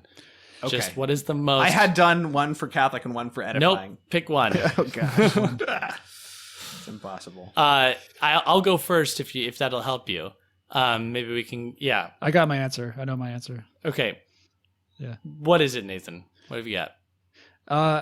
I think it's The Passion of Joan of Arc. It's again, it's not I wouldn't be my personal favorite, but it is impossible to watch that and not be moved and brought into something deeper, I would say. And I guess I'll just share. I shared this in our podcast about the film, but I'll just share it again quickly. I saw this with a good friend of mine, who's not a cinephile, and we're always joking about like my taste versus his and whatnot. And he was around, when I had to watch this for our last our podcast about it, so I threw it on, and he watched it, and then at the very end, he turned to me with tears in his eyes, and he said, "Dude, you've ruined movies for me." Wow. And I don't know, I love that because I think it's a film that can speak to anyone, break through any barrier, and is, yeah, it just is that powerful. So that's great. My number one pick here has got to be Bicycle Thieves. Great movie, but also, you can go back and listen to our conversation about this film. For me, it was just very personally edifying as a father. But I also think that for anybody, it's because so much of the film is seen from the perspective of this child. There's like an inescapable moral element to it that can't help but be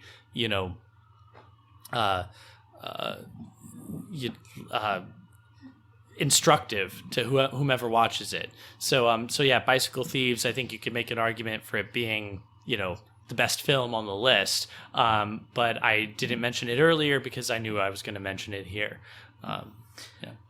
Okay. This was probably the most difficult question to answer for me, and I think it would have been easier if I got to see a bunch of these films one more time. There's a couple reasons it was difficult to answer. First of all, there's not much overlap on this list between my very favorite films to watch as works of art and the films that I found most kind of like concretely like actionable on a moral and religious level. I feel slightly guilty about that. I don't know that I should, but that's just how it is. The second reason, I'm looking for films that convey the life of faith in a complete way.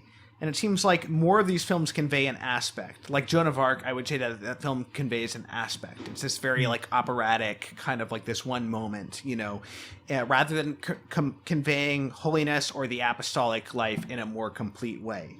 And one conclusion I draw from this problem and from this list is that the truly great and thoroughly Catholic films are really yet to be made, if they ever will be by God's providence. I think that, there's this common saying you hear, like the best religious films are made by a lot of the best religious films are made by unbelievers. I think like there's like maybe the least bad ones to some extent, but like I think that just speaks to like the poverty of the situation from a religious and an artistic aspect we find ourselves in. I think that in discussing these films, and people can see this in our different episodes, we've seen the limitations in a lot of these films according to the beliefs of the filmmakers, and how few of those great religious films are even fundamentally actually about religion at all. And so I think art actually seems to imitate the life and the views of the filmmaker more than we might like to think. Yeah. So, it does also call into question the whole like Catholic imagination without actually living a holy life kind of thing. But anyway, so if you guys will just allow me slight leeway and at the end here, for religious film, the most Catholic film, setting aside the obvious choice of the 1905 silent film about Jesus because it's based directly on the gospel, the film I think most convincingly portrays holiness and the apostolic life in all its dimensions is Monsieur Vincent. I think that it's partially because it's a biopic. It shows a lot of different aspects. It's not just the most intense moment of martyrdom. It's not just the moment of spiritual darkness or crisis. It's this whole life, and it portrays the development, as we talked about in our discussion, of from holiness to greater holiness, in a convincing way. Honorable mentions for this sort of broad life of faith might be The Mission or The Flowers of St. Francis. And if you'll please allow me, films that I find personally most morally challenging in a concrete way, such that they actually become like a reference point in my life going forward. My pick is Schindler's List. For that, and honorable mentions would be Bicycle Thieves and A Man for All Seasons. So those are my thoughts on that question. Nice. What about Schindler's List? Schindler's List, I mean, it's partially because it just kind of hands its lesson to you, but yeah, I mean that very concrete, like I could be doing more. Yeah. Not resting in my laurels, and Monsieur Vincent ends with that. Yeah, it's in a similar way. Yeah, as same well. thing. Yeah. Okay, well, wow, wrap up to a big epic 3 years, big epic episode. Yeah. We've been recording for like 5 hours, maybe a little less than that, 4.5, 4 hours. Number of technical it won't be that long in difficulties. the edit. Yeah. So, but really happy to have gone through this experience with you guys. And, now that we're done with the list, the podcast will continue.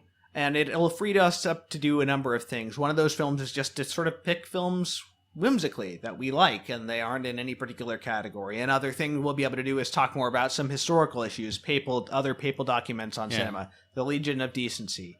Directors, Tarkovsky, Malick. Those will be coming, probably sooner than later. And we'll be more free to throw our hat into the ring in discussion of films as they're coming out, right. Staying abreast of what's happening now. Yeah. Yep. Yeah. So that's a very brief version of what you can expect. All right. I'm just going to end it quickly because we've been going for so long. Thanks to everybody who's been with us on this journey, especially from the beginning. God bless you. Please leave your comments as to your answers of our different lists that we gave. What's your list? In the YouTube comments, or send me an email, podcast@catholicculture.org. Please check out our previous episodes. Please check out our future episodes. Please check out our present episode. I guess you already did, unless you skipped to the end for some reason. All right, God bless you, and we will see you in the future. Thanks, Nathan. Bye. Thanks, guys. Bye. Woo. Criteria is a production of CatholicCulture.org. Check out our other podcasts, including Way of the Fathers, an early church history podcast hosted by Mike Aquilina, Catholic Culture audiobooks, bringing to life classic Catholic writings, and the Catholic Culture Podcast, an interview show exploring Catholic arts, culture, and issues. You'll find all of this, as well as Catholic news, commentary, liturgical year resources, and much more at CatholicCulture.org.